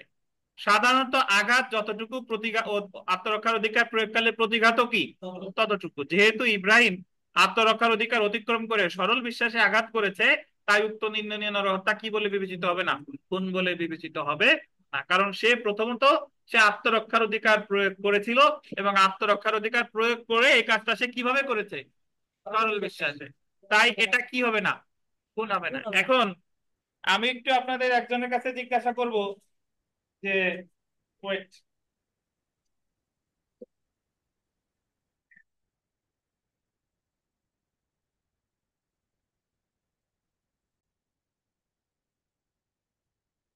আচ্ছা আলামিন বলেন যে এই যে যে আমরা মানে প্রথম ব্যতিক্রমের যে তৃতীয় ব্যতিক্রম, আর এই যে যে পাঁচটা ব্যতিক্রমের যে দ্বিতীয় ব্যতিক্রম, এই দুইটার ভিতরে পার্থক্য কি? প্রথম ব্যতিক্রমের তৃতীয় ব্যতিক্রম হচ্ছে বৈধ আত্মরক্ষার অধিকার প্রয়োগকালে উত্তেজনা, আর দ্বিতীয় ব্যতিক্রমে বললো যে বৈধ আত্মরক্ষার অধিকার প্রয়োগকালে যদি সরল বিশ্বাসে কাউরে হত্যা করে। এই দুইটার ভিতরে পার্থক্য। এটা হচ্ছে আপনার মাত্রা অতিরিক্ত করে ফেলা, দ্বিতীয় ব্যতিক্রম যেটা আছে, যে আপনি একটা অতিক্রম দিচ্ছেন সরাসরি। এখানে ধরেন প্রথম ব্যতিক্রমের যে তৃতীয় ব্যতিক্রমটা, ওইটা হচ্ছে যে আপনি প্রথমত হচ্ছে একটা লোককে উত্তেজনা করছেন, পরবর্তীতে তার উত্তেজনায় আপনি তাকে উত্তেজিত হয়ে খুন করা, সেটা হচ্ছে প্রথম ব্যতিক্রমের তৃতীয় ব্যতিক্রম। আর এই দ্বিতীয় ব্যতিক্রম, শুধু দ্বিতীয় ব্যতিক্রম হচ্ছে যে আপনাকে কেউ মারতে আসতেছে, আপনি ওই তখন আর কি সরল বিশ্বাসে ওই আত্মরক্ষা করতে যায় তাকে মেরে ফেলতে। এটা হচ্ছে দ্বিতীয় ব্যতিক্রম, শুধু শুনে দ্বিতীয় ব্যতিক্রম। জি, বিষয়টা অনেকটা এরকম, আমি বলি শুনেন। প্রথম ব্যতিক্রমের যে তৃতীয় ব্যতিক্রম, এই জায়গায় একজন ব্যক্তি দুইবার আঘাত করছে আর একজন করছে একবার।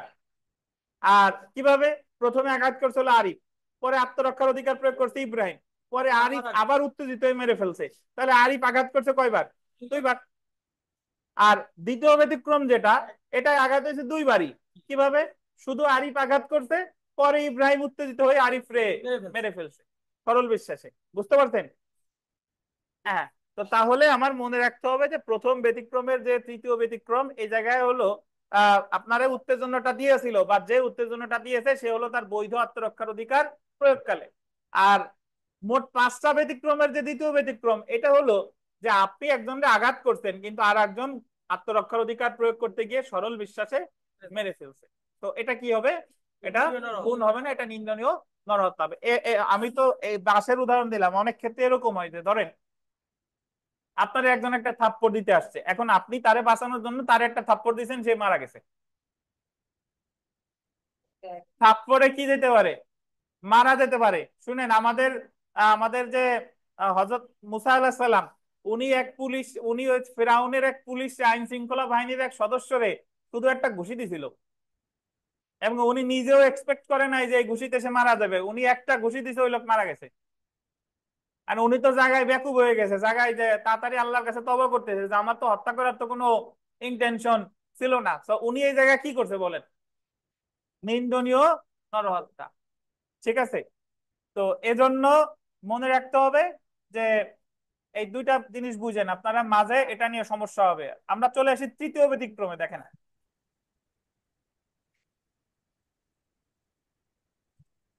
কোন সরকারি কর্মকর্তা, আন্ডারলাইন করবেন, সরল বিশ্বাসে তার উপর অর্পিত আইনগত ক্ষমতা অতিক্রম করে অন্য কোনো ব্যক্তির মৃত্যু ঘটালে তা খুন বলে বিবেচিত হবে না। সরকারি কর্মকর্তার উপর যে ক্ষমতা আছে, তিনি যদি, এখানে আবারও বলে রাখি, সরল বিশ্বাস, তিনি যদি তার উপর যে অর্পিত ক্ষমতা আছে সেই ক্ষমতাটা যদি সে অতিক্রম করে, কি বিশ্বাসে? সরল বিশ্বাসে অতিক্রম করে কাউরে হত্যা করে, তাহলে সেটা কি হবে না, খুন বলে বিবেচিত হবে না। আমি একটু উদাহরণ দেই। ধরেন আমাদের যখন আমরা ফৌজদারি কার্যবিধির 46 ধারা পড়েছি, ওই জায়গায় একটা জিনিস মনে আছে কিনা আপনাদের? মৃত্যুদণ্ড বা যাবজ্জীবন কারাদণ্ডযোগ্য অপরাধে মানে পুলিশ কাউরে গ্রেফতারের সময় কারে গুলি করে কি ঘটাতে পারে? মৃত্যু ঘটাইতে পারে। কিন্তু যে অপরাধটা মৃত্যুদণ্ডও না, যাবজ্জীবন কারাদণ্ডযোগ্য না, সেটা কি মৃত্যু ঘটাইতে পারে? পারে না। ধরেন উনি একজন দস্যুর, তার শাস্তি 10 বছর সশ্রম কারাদণ্ড। এখন দস্যুরে গ্রেফতার করতে গিয়ে দেখা যাচ্ছে যে গুলি না করলে তারা গ্রেফতার করা যাচ্ছে না। এখন উনি গুলি করতে পায় যাতে আহ, মোটামুটি পায়ে লেগে তারে গ্রেফতার করা যায়, কিন্তু আনফরচুনেটলি ধরেন পায়ে না লেগে কোমরে লেগছে, বা এমন ধরেন যে পায়েই লাগছে কিন্তু এমন রক্তপাত হয়েছে পায়ে লেগে সে কি মারা গেছে, তাহলে পুলিশ এই জায়গায় অপরাধ করছে, খুন না, সেটা কি নিন্দনীয় নরহত্যা। এই যে একটু পড়ি দেখেন, যেমন একজন পুলিশ অফিসার কোন দস্যুকে গ্রেফতার করার জন্য তার পায়ে গুলি করলে উক্ত গুলি ভুলক্রমে উক্ত দস্যুর মাথায় লাগে এবং উক্ত দস্যু মৃত্যুবরণ করে। যেহেতু পুলিশ অফিসার সরল বিশ্বাসে তার উপর অর্পিত আইনগত দায়িত্ব পালনকালে তার ক্ষমতা অতিক্রম করে এই উক্ত উক্ত হত্যাটি সংগঠিত করেছে, তাই উক্ত নিন্দনীয় নরহত্যা কি বলে বিবেচিত হবে না, খুন বলে বিবেচিত হবে না। এটা কি থাকবে, নিন্দনীয় নরহত্যাই থাকবে। তাহলে আমরা পাঁচটা ব্যতিক্রমের মধ্যে তিনটা পড়ে ফেললাম। দেখেন, এক নম্বরে ছিল গুরুতর এবং আকস্মিক উত্তেজিত হয়ে কাউরে হত্যা করলে সেটা খুন হবে না, তবে এটার আবার ব্যতিক্রম কয়টা, তিনটা। অজুহাত হিসেবে দেখানো যাবে না, সরকারি কর্মকর্তারে মারলে খুন হবে, আর হলো বৈধ আত্মজনার পেয়ে যদি যদি হত্যা করেন তাহলে সেটা কি হবে, খুন হবে। দ্বিতীয় ব্যতিক্রম ছিল যে আত্মরক্ষার অধিকার অতিক্রম করে সরল বিশ্বাসে যদি কাউরে হত্যা করে সেটা কি হবে, খুন হবে না, নিন্দনীয় নরহত্যাই হবে। তৃতীয় ব্যতিক্রম যেটা, সেটা হলো সরকারি কর্মকর্তা তার উপর অর্পিত দায়িত্ব পালনকালে সে যদি সরল বিশ্বাসে তার ক্ষমতা অতিক্রম করে কাউরে হত্যা করে সেটা কি হবে না, খুন হবে না, সেটা কি থাকবে, নিন্দনীয় নরহত্যাই থাকবে। চতুর্থ ব্যতিক্রমে চলে আসি।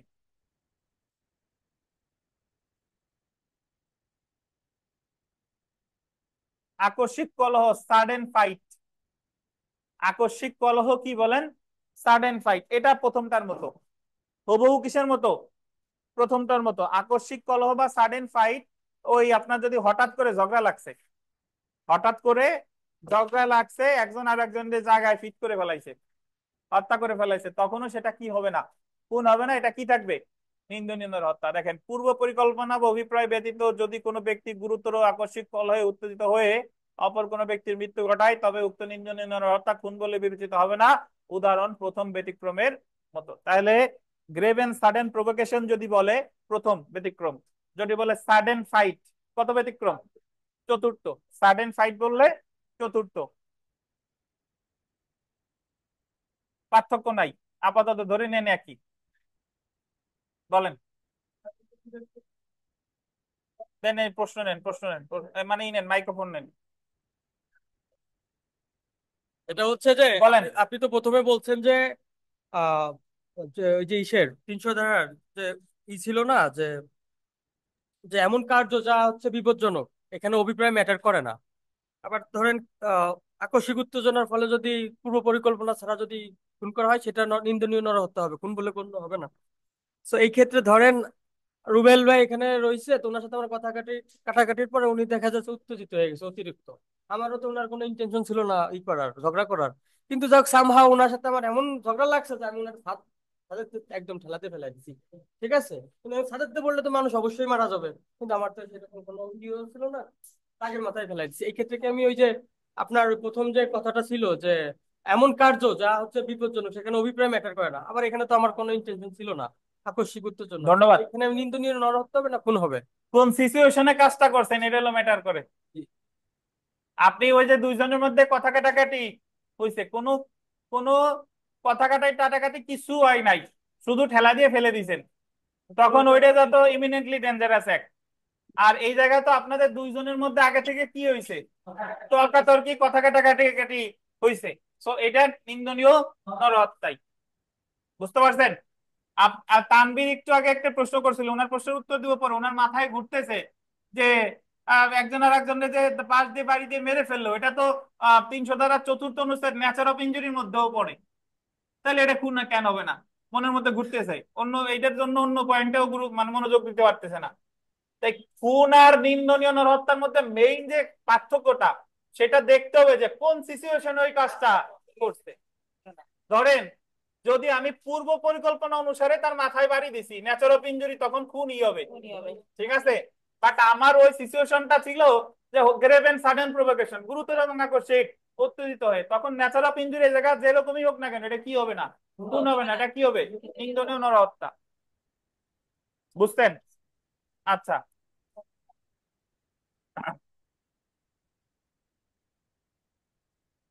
হ্যাঁ, বিরতি দিব, বিরতি দেবো। আমি চাচ্ছি জোরে বিরতি দিচ্ছি না, এই যে পঞ্চম ব্যতিক্রম পরে বিরতিতে যাব। দেখেন, সম্মতি সহ মৃত্যু, সম্মতি সহ মৃত্যু এটা গুরুত্বপূর্ণ। দেখেন, এটা বলেছে 18 বছরের বেশি বয়স্ক, কত বছরের বেশি, দাগ দিয়ে রাখেন, 18 বছরের বেশি বয়স্ক ব্যক্তি তার মৃত্যু সংগঠনের জন্য অপর কোনো ব্যক্তিকে গোল দিবেন সম্মতি দিলে, তবে উক্ত নিম্নে নরহত্যা খুন বলে বিবেচিত হবে না। একজন ব্যক্তি এমন দুর্রোগ্য ব্যাধিতে আক্রান্ত, ধরেন আইসিইউতে আছে, সে আর এই নরক যন্ত্রণা সহ্য করতে পারতেছে না, একজনকে বললো যে ভাই তুমি আমারে এটা খুলে দাও, আমি মারা যেতে চাই, এবং তার সম্মতি নিয়েই যদি খুলে দেয়, যে খুলে দিল সে খুন করে নাই, কি করেছে, নিন্দনীয় নরহত্যা। বিশেষ করে দেখবেন যে আগের অনেক সময় যুদ্ধের প্রেক্ষাপটে, যুদ্ধের সময় মানুষ হঠাৎ এমন আঘাত পায় এবং এমন যন্ত্রণা, একজন আর একজনকে বলে যে আমারে মানে মেরে ফেলো। তো এরকম বিভিন্ন পরিস্থিতিতে যদি একজন ব্যক্তি আরেকজন ব্যক্তির সম্মতি দেয় তাকে মেরে ফেলার, এবং যাকে সম্মতি দিল সে যদি এটা করে, তাহলে সে সেটা খুন করে নাই, সেটা কি করেছে, নিন্দনীয় নরহত্যা। অবশ্যই তার বয়স হতে হবে কত, 18 বছরের বেশি। যদি এক্সাক্ট 18 হয় অথবা 18-র কম হয়, তাহলে সম্মতি দিলেও সেটা কি হবে, খুন হবে। তো এই ছিল আমাদের নিন্দনীয় নরহত্যা এবং খুন। একটু 5 মিনিটের বিরতি, আপনাদের যার মনে যত প্রশ্ন আছে মোটামুটি রাখেন, বিরতি শেষে আমি প্রশ্ন নিব, সমস্যা নাই, বা যেটা বোঝেন না আবার বোঝাবো। তো আমরা এতক্ষণ যাবৎ নিন্দনীয় নরহত্যা এবং খুন এই দুইটা বিষয়ে বিস্তারিত আলোচনা করেছি। এখন আপনাদের যদি কোনো প্রশ্ন থাকে, আমি প্রশ্ন নিতে চাই। প্রশ্ন যদি কারো কারো থাকে যে বুঝেন নাই বা এই জিনিসটা কি হবে, প্রশ্ন থাকলে দয়া করে প্রশ্ন করতে পারেন, অনলাইন অফলাইন উভয়, সবার উদ্দেশ্যে। যে কোনটা নিন্দনীয় নরহত্যা এবং কোনটা খুন, এটা আপনারা অ্যাকচুয়ালি বুঝেছেন কিনা। শুনেন, আমি একটা বলি, সেটা হলো আমরা একটু পরে বইতে যাব আইন পাঠ, যদি মূল থিমটা বুঝে থাকেন আমি একবারে বলি যে একজন ব্যক্তি আর একজন ব্যক্তির হত্যা করলেই সেটা নরহত্যা। নরহত্যা দুই প্রকার, একটা হলো আইনগত নরহত্যা, একটা হলো বেআইনি নরহত্যা বা নিন্দনীয় নরহত্যা। তো আইনগত নরহত্যা কোনটা, ওই যে জল্লাদ ফাঁসি কার্যকর করছে, বা আপনি আত্মরক্ষার অধিকার প্রয়োগ করে ওই 10টা ক্ষেত্রে মৃত্যু ঘটাইছেন, অথবা সাধারণ ব্যতিক্রমের সুবিধা নিয়ে নিয়ে যদি কারো মৃত্যু ঘটান, সেক্ষেত্রে সেগুলাই হচ্ছে আইনগত নরহত্যা। আর নিন্দনীয় নরহত্যা আইনগত নরহত্যা ছাড়া বাদ বাকি যা আছে সবকিছু হলো নিন্দনীয় নরহত্যা। আমাদের 299 ধারায় বলেছে যে নিন্দনীয় নরহত্যা 3টি উপায় হতে পারে। কোনো অভিপ্রায় নিয়ে যদি কারো হত্যা করে, বা এমন কোনো গুরুতর জখম করে যার ফলে কেউ মারা গেছে, অথবা এমন কোনো কাজ করে যার ফলে কেউ মারা গেছে, তাহলে যদি পরীক্ষায় প্রশ্ন আসে যে নিন্দনীয় নরহত্যা কয়টি উপায় হতে পারে, কয়টি উপায়, 3টি উপায়। আচ্ছা, তো এরপরে আমরা পড়েছি যে কোন নিন্দনীয় নরহত্যা খুন হবে কি হবে না, এটা বলেছে 300 ধারায়। 300 ধারায় দুইটা ভাগ। প্রথম ভাগে বলেছে when culpable homicide is murder, কখন নিন্দনীয় নরহত্যা খুন হবে। এই প্রথম ভাগে 4টা অনুচ্ছেদ রয়েছে। একটা হলো অভিপ্রায় বা ইন্টেনশন, অর্থাৎ পূর্ব পরিকল্পনা বা অভিপ্রায় অনুসারে একজন যদি আরেকজনকে হত্যা করে, প্রথমত সেটা নিন্দনীয় নরহত্যা, দ্বিতীয়ত সেটা খুন বলে গণ্য হবে। আচ্ছা, দ্বিতীয়টা বলেছে জ্ঞান বা নলেজ, আপনি যদি এমন জ্ঞান সহকারে কাউরে কোনো আঘাত করেন বা কোনো জখম করেন, আপনি জানেন যে এটার ফলে তার মৃত্যু হতে পারে, তাহলে আপনি কি করেছেন বলে গণ্য হবে, খুন করেছে বলে গণ্য হবে। প্রথমত অবশ্যই নিন্দনীয় নরহত্যা, দ্বিতীয়ত সেটা কি, খুন। ওই যে দুর্রোগ্য ব্যাধিতে আক্রান্ত ছিল, আপনি জেনে হালকা আঘাত করতে মারা গেছে, খুন। দুর্রোগ্য ব্যাধিতে আক্রান্ত ছিল, আপনি না জেনে হালকা আঘাত করতে মারা গেছে, খুন না, নিন্দনীয় নরহত্যা। দুর্রোগ্য ব্যাধিতে আক্রান্ত ছিল, আপনি এমন আঘাত করছেন যে একজন স্বাভাবিক মানুষের মারা যাওয়ার জন্য যথেষ্ট, এটা কি, খুন। আচ্ছা, 3 নম্বরে পড়েছিলাম আমরা নেচার অফ ইনজুরি, আপনি এমন আঘাত করেছেন যে আঘাতের ফলে যে একজন মানুষের মৃত্যু অবশ্যম্ভাবী, তো সেই ক্ষেত্রেও সেটা কি হবে, খুন বলেই বিবেচিত হবে। তরবারি একজনের পেট ঢুকায়, একজনের মানে একদিক দিয়ে ঢুকায় আর একদিক দিয়ে বের করে ফেলছেন, এটা নেচার অফ ইনজুরির কারণে এটা কি হবে, খুন। 4 নম্বরে আছে ইমিনেন্টলি ডেঞ্জারাস অ্যাক্ট বা আসন্ন বিপজ্জনক কার্য। এই জায়গায় আপনার খুনের মানে নির্দিষ্ট কারণে হত্যার অভিপ্রায় নাও থাকতে পারে, কিন্তু আপনি এমন একটা বিপজ্জনক কাজ করেছেন যে মানে মানুষ মারা যাবে, এটাই মানে 100% সত্য। যে আপনি জনতার উপর গুলি চালাইছেন, আপনি জনতার উপর বোমা বর্ষণ করেছেন, নির্দিষ্ট কাউরে হত্যা করার অভিপ্রায় আপনার ছিল না, তথাপি এটা কি বলে গণ্য হবে, এই নিন্দনীয় নরহত্যা খুন বলে বিবেচিত হবে। 300 ধারার যে দ্বিতীয় ভাগ, এটার বলে ব্যতিক্রম অংশ বা when culpable homicide is not murder. এখানে পাঁচটা ব্যতিক্রম আছে। কয়টা? পাঁচটা। পাঁচটার মধ্যে প্রথম যেটা, যে আপনি যদি গ্রেভ এন্ড সাডেন প্রভোকেশন, গুরুতর এবং আকস্মিক উত্তেজিত হইয়া পূর্ব পরিকল্পনা ছাড়া যদি কাউকে হত্যা করেন, সেটা খুন হবে না, সেটা নিন্দনীয় নরহত্যাই থাকবে। প্রথম ব্যতিক্রমের আবার তিনটা ব্যতিক্রম আছে, যে জায়গায় বলছে যে গুরুতর এবং আকস্মিক উত্তেজিত হয়েও যদি আপনি করে মারেন তথাপি সেটা খুনই হবে। কিভাবে? যে আপনি যদি এই গুরুতর এবং আকস্মিক উত্তেজনারে অজুহাত হিসাবে ব্যবহার করেন, আপনি যদি কোনো সরকারি কর্মকর্তা আপনার উত্তেজনা দিচ্ছে তারপরে তারে হত্যা করেন, এটা কি হবে? খুন।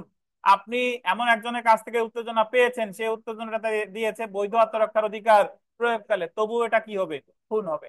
আমরা দ্বিতীয় ব্যতিক্রম যেটা, সেটা বলেছে যদি কোনো ব্যক্তি তার আত্মরক্ষার অধিকার প্রয়োগকালে সরল বিশ্বাসে ওইটা অতিক্রম করে যদি কাউকে হত্যা করে, সেটা কি হবে না? খুন হবে না, সেটা কি থাকবে? নিন্দনীয় নরহত্যা। তৃতীয় ব্যতিক্রম যেটা, সরকারি কর্মকর্তা তার উপর অর্পিত দায়িত্ব পালনকালে সে যদি তার উপর যে অধিকার আছে, যে ক্ষমতা আছে, সেটা অতিক্রম করে কাউকে যদি সরল বিশ্বাসে হত্যা করে, তাহলে সেটা খুন হবে না, সেটা কি? নিন্দনীয় নরহত্যাই থাকবে। চতুর্থ ব্যতিক্রম যেটা আছে, সাডেন ফাইট বা আকস্মিক কলহ, এটা অ্যাকচুয়ালি প্রথম ব্যতিক্রমেরই মতো। এবং সবশেষে যেটা আমরা পড়েছি, সম্মতি সহকারে মৃত্যু, 18 বছরের বেশি বয়স্ক ব্যক্তি যদি সম্মতি দেয়, তাহলে সেটা কি হবে না?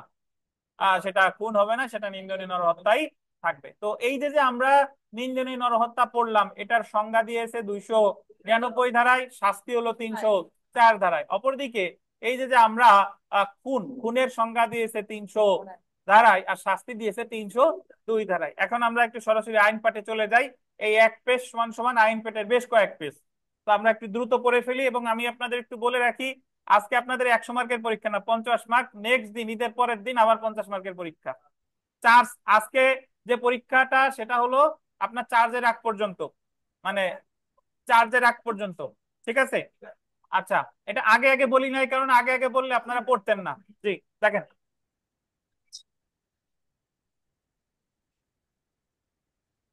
আচ্ছা, তাহলে আমরা একটু দ্রুত, এখনো সময় আছে, একটা পর্যন্ত মিনিমাম থাকতে হবে। দেখেন, যার যার তারা আছে সে চলে যান। যে পরীক্ষা, আচ্ছা না, বিষয়টা হচ্ছে যে আমি আমি 100টা প্রশ্ন টাইপ করতে পারি নাই। 100টা প্রশ্ন টাইপ করে অনেক সময় সাপেক্ষ ব্যাপার। আমি 50টা পারছি, আবার নেক্সট দিন 50টা, প্রতিদিন দিলেন, সমস্যা কি? জি, দেখেন। আচ্ছা, হ্যাঁ, আচ্ছা আমরা পড়ি, দেখেন, কথা বন্ধ। এই জায়গা যা আছে এটা একটু যদি পড়ি। আহ, প্রথমে দেখেন, পেনাল কোডের অধীন মানব জীবন এবং মানব দেহ সংক্রান্ত অপরাধ। প্রথমত দেখেন যে পেনাল কোডের অধীন মানব জীবন, হিউম্যান লাইফ বা মানব দেহ সংক্রান্ত অপরাধ সমূহ 299 থেকে 377। তো এর মধ্যে দেখেন, মানব জীবন, হিউম্যান লাইফ সম্পর্কিত অপরাধ 299 থেকে 318 পাইছেন? আন্ডারলাইন করেন। মানব জীবন হচ্ছে 299 থেকে কত? 318। মানব জীবন, হিউম্যান লাইফ, 299 থেকে 318। যদি পরীক্ষায় প্রশ্ন আসে যে হিউম্যান লাইফ সংক্রান্ত অপরাধ কত ধারা থেকে কত ধারা, 299 থেকে 318।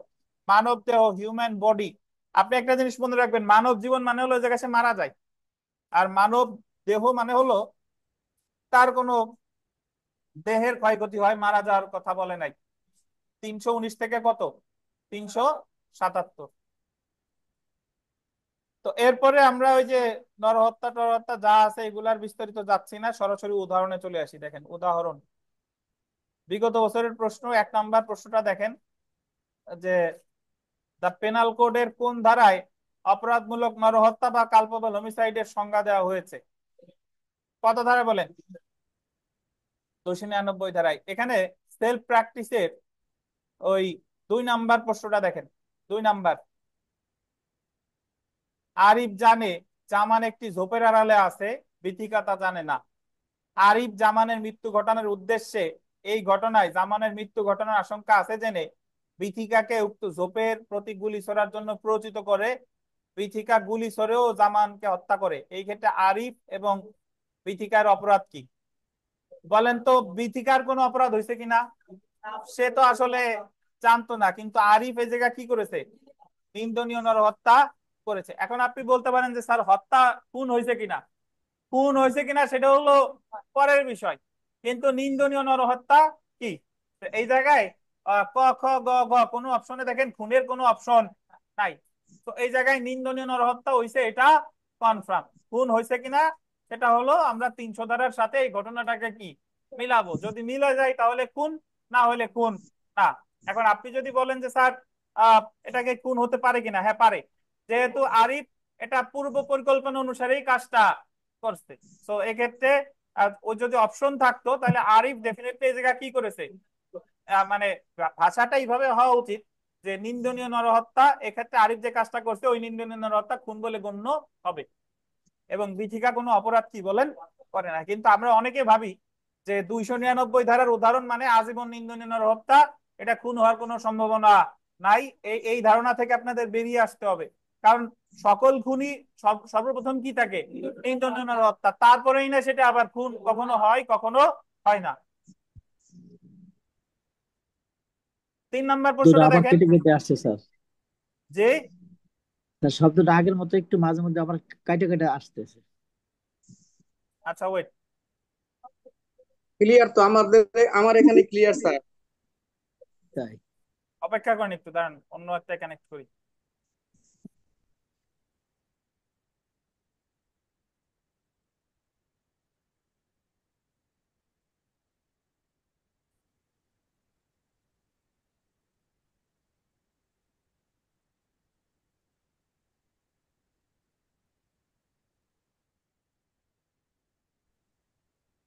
স্যার আমাদের শুনতে কোনো সমস্যা হয়নি স্যার।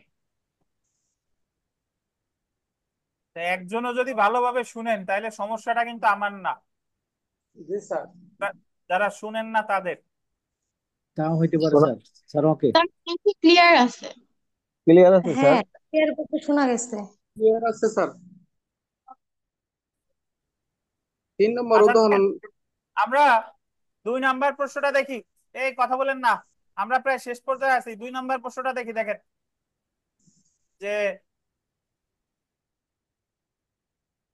আরিফ কোন গর্তের উপর কাষ্ঠদণ্ডাদি স্টিক্স বা ঘাসের ফরাস টার্প পেতে মৃত্যু ঘটানোর উদ্দেশ্যে বা এর দ্বারা মৃত্যু ঘটার আশঙ্কা জেনে রয়েছে জেনে অনুরূপ গর্তের উপর কাষ্ঠদণ্ডাদি ও ঘাসের ফরাস পেতে দেয়। এই ফাঁদটা পাচ্ছে কে? আরিফ। উক্ত স্থান মজবুত বলে বিশ্বাস করে জামান সেটার উপর পা রাখে এবং সেটার ভিতরে পড়ে মারা যায়। আরিফের অপরাধ কি বলেন?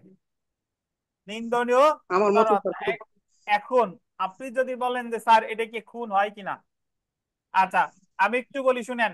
এই জায়গায় প্রথমত এই উদাহরণটা আসছে হচ্ছে 299 ধারায়, এই জন্য উনি এই জায়গায় কাউন্ট করছে নিন্দনীয় নরহত্যা, কিন্তু এটা অবশ্যই খুন বলে গণ্য হয়, কারণ সে এই জায়গায় ওই মৃত্যু ঘটনার উদ্দেশ্যে রাখছে, মৃত্যু ঘটানোর জি কি স্যার। উদ্দেশ্যে রাখছে। তো অপশন গুলো এরকম হওয়া উচিত ছিল যে খুন বলে গণ্য হবে এমন নিন্দনীয় নরহত্যা, খুন বলে গণ্য হবে না এমন নিন্দনীয় নরহত্যা, কারণ নিন্দনীয় নরহত্যা তো উভয় ক্ষেত্রেই হচ্ছে। তো এটা খুন বলে গণ্য হবে এমন নিন্দনীয় নরহত্যা বলা যেতে পারে। আর জি বলেন। এটা আসলে কি দেখাবো, খুন? হ্যাঁ খুন দেখাবেন। দেখেন জি স্যার।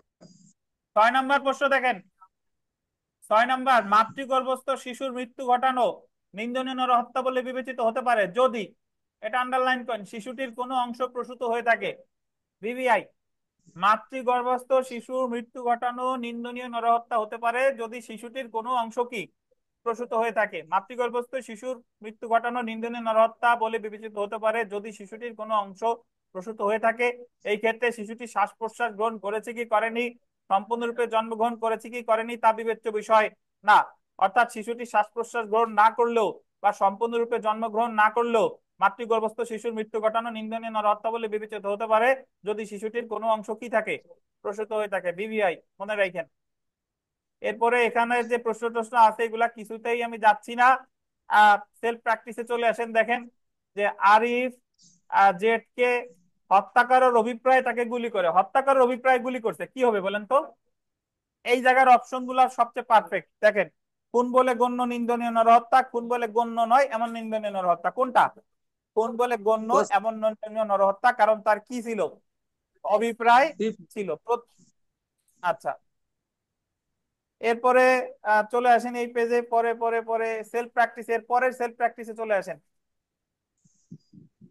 ওই যে জামান এমন একটি রোগে ভুগছে যে এক আঘাতেই তার মৃত্যু হওয়ার সম্ভাবনা আছে। আরিফ এই কথা জেনে, গোল্ডেন আরিফ এই কথা জেনে জামানকে দৈহিক জখম করার অভিপ্রায় আঘাত করে জামান মারা যায়। আরিফ কি করছে বলেন তো? জেনে করছে। সো এটা কি হয়েছে? খুন। কোন নাম্বার অনুচ্ছেদ? 2 নাম্বার। পরেরটা দেখেন, জামান এমন একটি রোগে ভুগছে যে এক আঘাতেই তার মৃত্যু হওয়ার সম্ভাবনা আছে। আরিফ এই কথা আন্ডারলাইন করেন, না জেনে জামানকে দৈহিক জখম করার অভিপ্রায় এমন আঘাত করে যা একজন সুস্থ মানুষের মৃত্যু ঘটাতে যথেষ্ট নয়। যথেষ্ট নয়। সো এটা কি? নিন্দনীয় করা। সে না জেনে করছে, সে না জেনে করছে। পরেরটা দেখেন, পরেরটা, জামান এমন একটি রোগে ভুগছে যে এক আঘাতেই তার মৃত্যু হওয়ার সম্ভাবনা আছে। আরিফ এই কথা না জেনে জামানকে দৈহিক জখম করার অভিপ্রায় এমন আঘাত করে যা প্রকৃতির স্বাভাবিক গতিতে একজন সুস্থ মানুষের মৃত্যু ঘটাতে যথেষ্ট। না জেনে করছে, বাট এমন আঘাত করছে স্বাভাবিক মানুষের মৃত্যু ঘটার জন্য যথেষ্ট। এটা কি হবে বলেন? খুন। এটা কি হবে? খুন হবে। জি, আশা করি বুঝতে পারছেন। আচ্ছা, তো একবার 2017 সালের পরীক্ষায় এইভাবে একটা প্রশ্ন এসেছিল যে ক একটি রোগে ভুগছে যে এক আঘাতেই তার মৃত্যু হওয়ার সম্ভাবনা আছে। ক এই কথা না জেনে ক কে দৈহিক জখম করার অভিপ্রায় এমন আঘাত করে যা একজন সুস্থ মানুষের মৃত্যু ঘটাতে পারে। তো এই জায়গা কি হয়েছে? খুন। তো আপনি এই বিষয়গুলা যদি প্রকৃতপক্ষে না বুঝেন, মুখস্থ করে কোনো লাভ নাই, কারণ এগুলা বিভিন্ন প্রেক্ষাপট, বিভিন্ন আঙ্গিকে আসবে। পরে মুখস্থ করলে কিন্তু কাজ হবে না, এটা আপনার আগে বুঝতে হবে। জি, তো যাই হোক, আমরা সেলফ প্র্যাকটিসের পরের সেলফ প্র্যাকটিস দেখেন যে আরিফ কোনো কারণ ছাড়া জনতার উপর গুলি করে ফলে বিথিকা মারা যায়। আরিফ নিম্নলিখিত কোন অপরাধটা করছে? তো বলেন তো, এই জায়গায় আরিফের বিথিকারে মারার কোনো অভিপ্রায় ছিল না, তবুও এটা খুন হবে কিনা? তবুও এটা খুন হবে, কারণ এটা হলো কত অনুচ্ছেদ? 4 নাম্বার অনুচ্ছেদ। এই জায়গায় অভিপ্রায়ের দরকার নাই। 2 নাম্বারটা পড়ি দেখেন যে দণ্ডবিধির 300 ধারার কত নম্বর অনুচ্ছেদে মৃত্যুর জন্য অভিপ্রায় আবশ্যক না? কত অনুচ্ছেদ? 4 নাম্বার অনুচ্ছেদে অভিপ্রায় আবশ্যক না। তো এই আর কি, সংক্ষিপ্ত আকারে মনে রাখুন। 1 2 3 4 5 6 কেটে দেন, এগুলা সংক্ষেপে মনে রাখতে গেলে সংক্ষেপে ভুলে যাবেন দ্রুত। তো এটা আমার তো কোনোই দরকার নাই। আর এই জায়গা বিস্তারিত মোট আলোচনা করছে, এগুলো সব পারবেন। বিগত বছর প্রশ্ন যদি একটু আসি দেখেন যে এটা ভালো প্রশ্ন, 2020 সালের পরীক্ষায় এসেছিল। 1 নাম্বার প্রশ্নটা যে খুন বলে গণ্য হওয়া দণ্ডনীয় নরহত্যা এবং খুন বলে গণ্য না হওয়া দণ্ডনীয় নরহত্যার মধ্যে মুখ্য পার্থক্যকারী উপাদান কোনটি? এই যে দেখেন, যে পরিস্থিতিতে অপরাধটি সংঘটিত হয়েছে, এক নেচার অফ ইনজুরি খুন, আবার সেম নেচার অফ ইনজুরি তিনজনের নরহত্যা, ডিপেন্ড করে কিসের উপরে? কোন পরিস্থিতিতে এই কাজটা করা হয়েছে। বুঝছেন? 2 নাম্বারটা দেখেন, দ্য পেনাল কোড 1860 এর 300 ধারায় নিম্নলিখিত খুনের সংজ্ঞায় কয়টা ব্যতিক্রম আছে? কোন অংশে আছে বলেন তো? দ্বিতীয় অংশে। যদি বলে কয়টা ব্যতিক্রম আছে যেখানে খুন বলে গণ্য হবে? 3টা। তখন হবে কয়টা? 3টা। জি। তো তারপরে এই যে আমরা পেজটা দিছি, এটাই ওনারা বিস্তারিত ভাবে বিভিন্ন জায়গায় ব্যাখ্যা করছে। বিগত বছরের প্রশ্ন 1 নাম্বার প্রশ্নটা দেখি দেখেন, ক একজন পুলিশ কর্মকর্তা আদালতের নির্দেশে ক কে আইনানুগ ভাবে গ্রেফতার করে। এতে ক প্রচন্ড ভাবে উত্তেজিত হয়ে খরে হত্যা করে। সরকারি কর্মকর্তার উত্তেজিত হয়ে হত্যা করছে, কি হবে? কোন ধারায় শাস্তিযোগ্য অপরাধ? 302 ধারা। 302 ধারা। খুন হয়েছে। কি হয়েছে? খুন হয়েছে। আচ্ছা, তারপরে দেখেন, ক একজন সাক্ষী হিসেবে ম্যাজিস্ট্রেট ক এর সামনে উপস্থিত হয়। ক বলেন যে তিনি ক এর সাক্ষীর এক শব্দ বিশ্বাস করেন না। মেরে ফেললে কি হবে বলেন তো? খুন হবে, কারণ মারছে কারে? ম্যাজিস্ট্রেটের, সরকারি কর্মকর্তারে। আচ্ছা,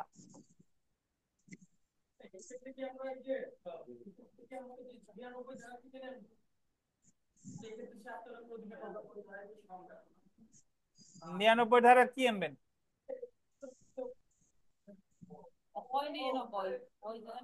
আচ্ছা দেখেন, ও আর এই জায়গায় যে উদাহরণ আছে এগুলো সব পড়ে নিয়েন, আমরা বিস্তারিত যাচ্ছি না। নিন্দনীয় নরহত্যা, খুন টুন যা আছে সব ইনশাল্লাহ পারবেন। কোনো প্রশ্ন যদি বুঝতে না পারেন আমার সাথে আলোচনা করেন। আমরা একটু শাস্তিতে চলে আসি, শাস্তি পড়া শেষে আমরা সরাসরি পরীক্ষায় আসবো। দেখেন, শাস্তিতে চলে আসেন।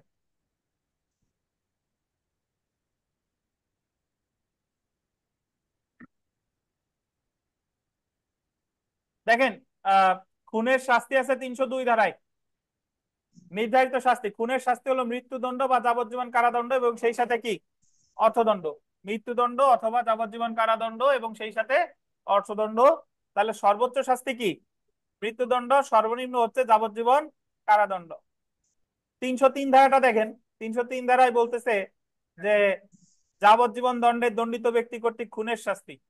এক্ষেত্রে ওই যাবজ্জীবন কারাদণ্ড প্রাপ্ত কোনো ব্যক্তি, সে জেলখানার ভিতরে থাকুক বাইরে থাকুক যেখানেই থাকুক না কেন, তিনি যদি কাউরে হত্যা করে তাহলে ওই মামলায় একমাত্র সাজা কি? মৃত্যুদণ্ড। হয় তিনি খালাস পাবেন, না হলে তার কি হবে? মৃত্যুদণ্ড হবে। এই দুইটা ছাড়া আর কোনো অপশন ওই মামলায় নাই। আমরা সরাসরি চলে আসি 304 ধারা। এখানে একটু বোঝার বিষয় আছে। 304 ধারায় বলেছে নিন্দনীয় নরহত্যার শাস্তি খুন বলে গণ্য নয় এমন নিন্দনীয় নরহত্যার শাস্তি। প্রথমত দেখেন যে এখানে দুই ভাগে ভাগ করছে শাস্তি। 304-এর শাস্তি আছে দুই ভাগে। প্রথম ভাগ দেখেন, মৃত্যু ঘটানোর অভিপ্রায় নিয়ে নরহত্যা করলে, এটা এটা গোল্ডেন, অভিপ্রায় নিয়ে নরহত্যা করলে যেটা খুন নয়, সেই ক্ষেত্রে যাবজ্জীবন কারাদণ্ড বা 10 বছর পর্যন্ত যে কোনো বর্ণনা কারাদণ্ড এবং অর্থদণ্ডে দণ্ডিত হবে। আপনি যদি অভিপ্রায় নিয়ে নিন্দনীয় নরহত্যা করেন তাহলে সাজা যাবজ্জীবন কারাদণ্ড বা 10 বছর পর্যন্ত কারাদণ্ড। এখন প্রশ্ন এসে যায় যে অভিপ্রায় নিয়ে করলে তো খুনই হয়, তাহলে নিন্দনীয় নরহত্যা হবে কেন? এই অভিপ্রায়টা ধরে নেওয়া হচ্ছে তাৎক্ষণিক অভিপ্রায়। কি অভিপ্রায়? তাৎক্ষণিক। অর্থাৎ ধরেন বিকাশ তানভীরে এমন একটা বাজে কথা বলছে, তানভীরের তাৎক্ষণিক গায়ে জ্বালা ধরছে, রাগ হয়েছে যে বিকাশে আজকে আমি মেরেই ফেলবো, এবং তানভীর রাগ হয়ে বিকাশে ধরে ইট দিয়ে মাথায় আঘাত করে কি করে ফেলছে? মেরে ফেলছে। এই জায়গায় কাজটা যদিও আপনি যদি বলেন যে এই জায়গায় তার ন্যাচার অফ ইনজুরি যদি বলেন ইট দিয়ে আঘাত করলে মারা যাবে, খুন কেন হলো না? খুন হলো না কারণ এই জায়গায় কি ছিল? Grave and sudden provocation. এবং এই জায়গায় অভিপ্রায় থাকলেও এটা খুন হবে না, কি হবে? নিন্দনীয় নরহত্যা হবে, কারণ এই অভিপ্রায়টা হয়েছে কখন? তাৎক্ষণিক। তো এই ক্ষেত্রে তানভীরের সাজা হতে পারে কত? যাবজ্জীবন কারাদণ্ড বা 10 বছর পর্যন্ত কারাদণ্ড। ঠিক আছে। আচ্ছা, পরেরটা দেখেন, বলতেন অভিপ্রায় ছাড়া কিন্তু জানে যে এমন কার্য সম্ভবত মৃত্যু ঘটাবে বা শারীরিক জখম ঘটাবে বা সম্ভবত মৃত্যু ঘটাবে, তাহলে 10 বছর পর্যন্ত যে কোনো বর্ণনার কারাদণ্ড বা জরিমানা সহ বা উভয়। অভিপ্রায় ছাড়া কিভাবে? ওই যে আপনি জানতেন না যে সে দুর্রোগ্য ব্যাধিতে আক্রান্ত, আপনি জাস্ট একটা হালকা আঘাত করছেন, সে মারা গেছে, তাইলে আপনি তো ওই জায়গায় তার মৃত্যু ঘটানোর কোনো অভিপ্রায় ছিল? ছিল না, কিন্তু নিন্দনীয় নরহত্যা তো হয়েছে। তো এই ক্ষেত্রে সাজা কত? 304-এর দ্বিতীয় অংশে সাজা কত? 10 বছর পর্যন্ত যে কোনো বর্ণনার কারাদণ্ড এবং বা জরিমানা বা উভয়। ঠিক আছে। তাহলে আমার 304-এর সাজা কয় কয় ভাগে ভাই? কয় ভাগ? দুই ভাগ। প্রথম ভাগে আছে মানে যাবজ্জীবন কারাদণ্ড বা 10 বছর পর্যন্ত কারাদণ্ড যদি আপনি অভিপ্রায় নিয়ে করেন। যদি আপনি কি অভিপ্রায় নিয়ে নিন্দনীয় নরহত্যা করেন, এবং এখানে অভিপ্রায় বলতে বোঝানো হচ্ছে কি? তাৎক্ষণিক অভিপ্রায়। এবং উইদাউট ইন্টেনশন যদি করেন অভিপ্রায় ছাড়া, তাহলে সেই ক্ষেত্রে সাজা কত? 10 বছর। জি। আর এখানে যে ধারাটা আলোচনা করা হয়নি সেটা হলো 301 ধারা। 301 ধারা একটা প্রসিডিউরাল সেকশন। 301 আপনার ওই আলাদা কোনো শাস্তির ধারা না। 301-এ বলছে যে আপনি যারে হত্যা করতে চাইছেন তারে হত্যা করতে গিয়ে যদি আরেকজনকে করে ফেলেন, তারে হত্যা করলে যেভাবে সাজা হতো ওই জায়গাও সেইভাবে সাজা। আমি গুলি তাক করছি মাসুদরে, মাসুদরে হত্যা করব, কিন্তু মাসুদের না লেগে লাগছে বরকত আলী মীরের, তাহলে মাসুদরে হত্যা করলে যেভাবে আমার সাজা হতো বরকত আলী মীর হত্যা করলেও সেই একই সাজা। বুঝতে পারছেন? এটাই বলছে কততে? 301। একজনরে হত্যা করতে গিয়ে আরেকজনরে করে ফেললে। তো সাজা কিন্তু 301-এ না, সাজা কততে? 302-এ। আচ্ছা, তো এ হলো মূল কথা। আর এই জায়গা যে প্রশ্ন টশ্ন আছে এগুলো ইনশাল্লাহ পারবেন। আমরা আগামী দিন আলোচনা করব যেটা, সেটা হলো ওই যে 304-এর ক, 304 খ, এই ধারা থেকে আলোচনা করব। আজকে এই পর্যন্তই থাক, আর আগামী দিনে আমরা বিস্তারিত আলোচনা করব। তার আগে একটু বলে নেই, শুনেন, আমাদের আগামীকাল ইনশাল্লাহ ঈদ। ইনশাল্লাহ ঈদ বলা যেতে পারে, কারণ যেহেতু আজকে মধ্যপ্রাচ্যে বা সৌদি আরবে ঈদ হচ্ছে, তো আগামীকাল যদি ঈদ হয় তাহলে আবার আমাদের পড়া কবে বলেন? পরশুদিন। পরশুদিন। হ্যাঁ, 10টায়।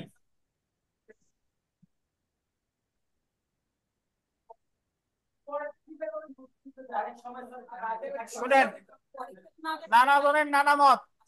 আমার বিকেলে আবার কাজ আছে। স- সকালবেলা, সকালে কথা শেষ। আর সকালে হইলে যে কাজটা হয় শুনেন, সকালে হইলে আপনাদের বাড়ি যাওয়ার তাড়া থাকবে না। আর সকাল তো জাস্ট এই কয়দিন, পরে অফিস খুললে আবার বিকালে। সকালে হইলে একটা না অনেকক্ষণ পড়া যায়। ঠিক আছে, ধন্যবাদ, আল্লাহ হাফেজ। এখন পরীক্ষা হবে। হ্যাঁ, সাইলা সাহেব Yes, sir. বলেন। স্যার আমি একটু জানতে চাচ্ছিলাম স্যার, আত্মহত্যা কি হচ্ছে খুনের পর্যায়ে পড়বে? প্রথমত হচ্ছে নিন্দনীয় নরহত্যা, কিন্তু হচ্ছে খুনের পর্যায়ে কখন পড়বে স্যার? এটা কি এরকম যে 18 প্লাস হয়ে গেলে মানে হচ্ছে 18-র উপরে যে ব্যক্তি সে যদি আত্মহত্যা করে তাহলে সেই ক্ষেত্রে স্যার সেটা নিন্দনীয় নরহত্যা বলে বিবেচিত হবে, আর 18 বছর বয়সের নিচে হলে সে যদি আত্মহত্যা করে বা তাকে যদি প্ররোচিত করা হয় তখন সেটা খুন বলে গণ্য হবে কি? আচ্ছা, এখানে একটা বিষয় খেয়াল রাখেন, আত্মহত্যা তো সে নিজে নিজে মরতেছে।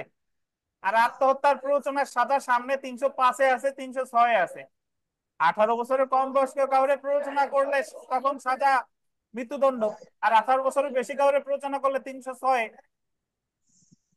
তো এক্ষেত্রে ওইভাবে মানে নিন্দনীয় নরহত্যা খুন, এটা সে যেহেতু নিজে নিজে মারা যাচ্ছে, মামলাটা কিন্তু 302-এ খুনের দ্বারাই হবে না, আইদার 305 বা 306।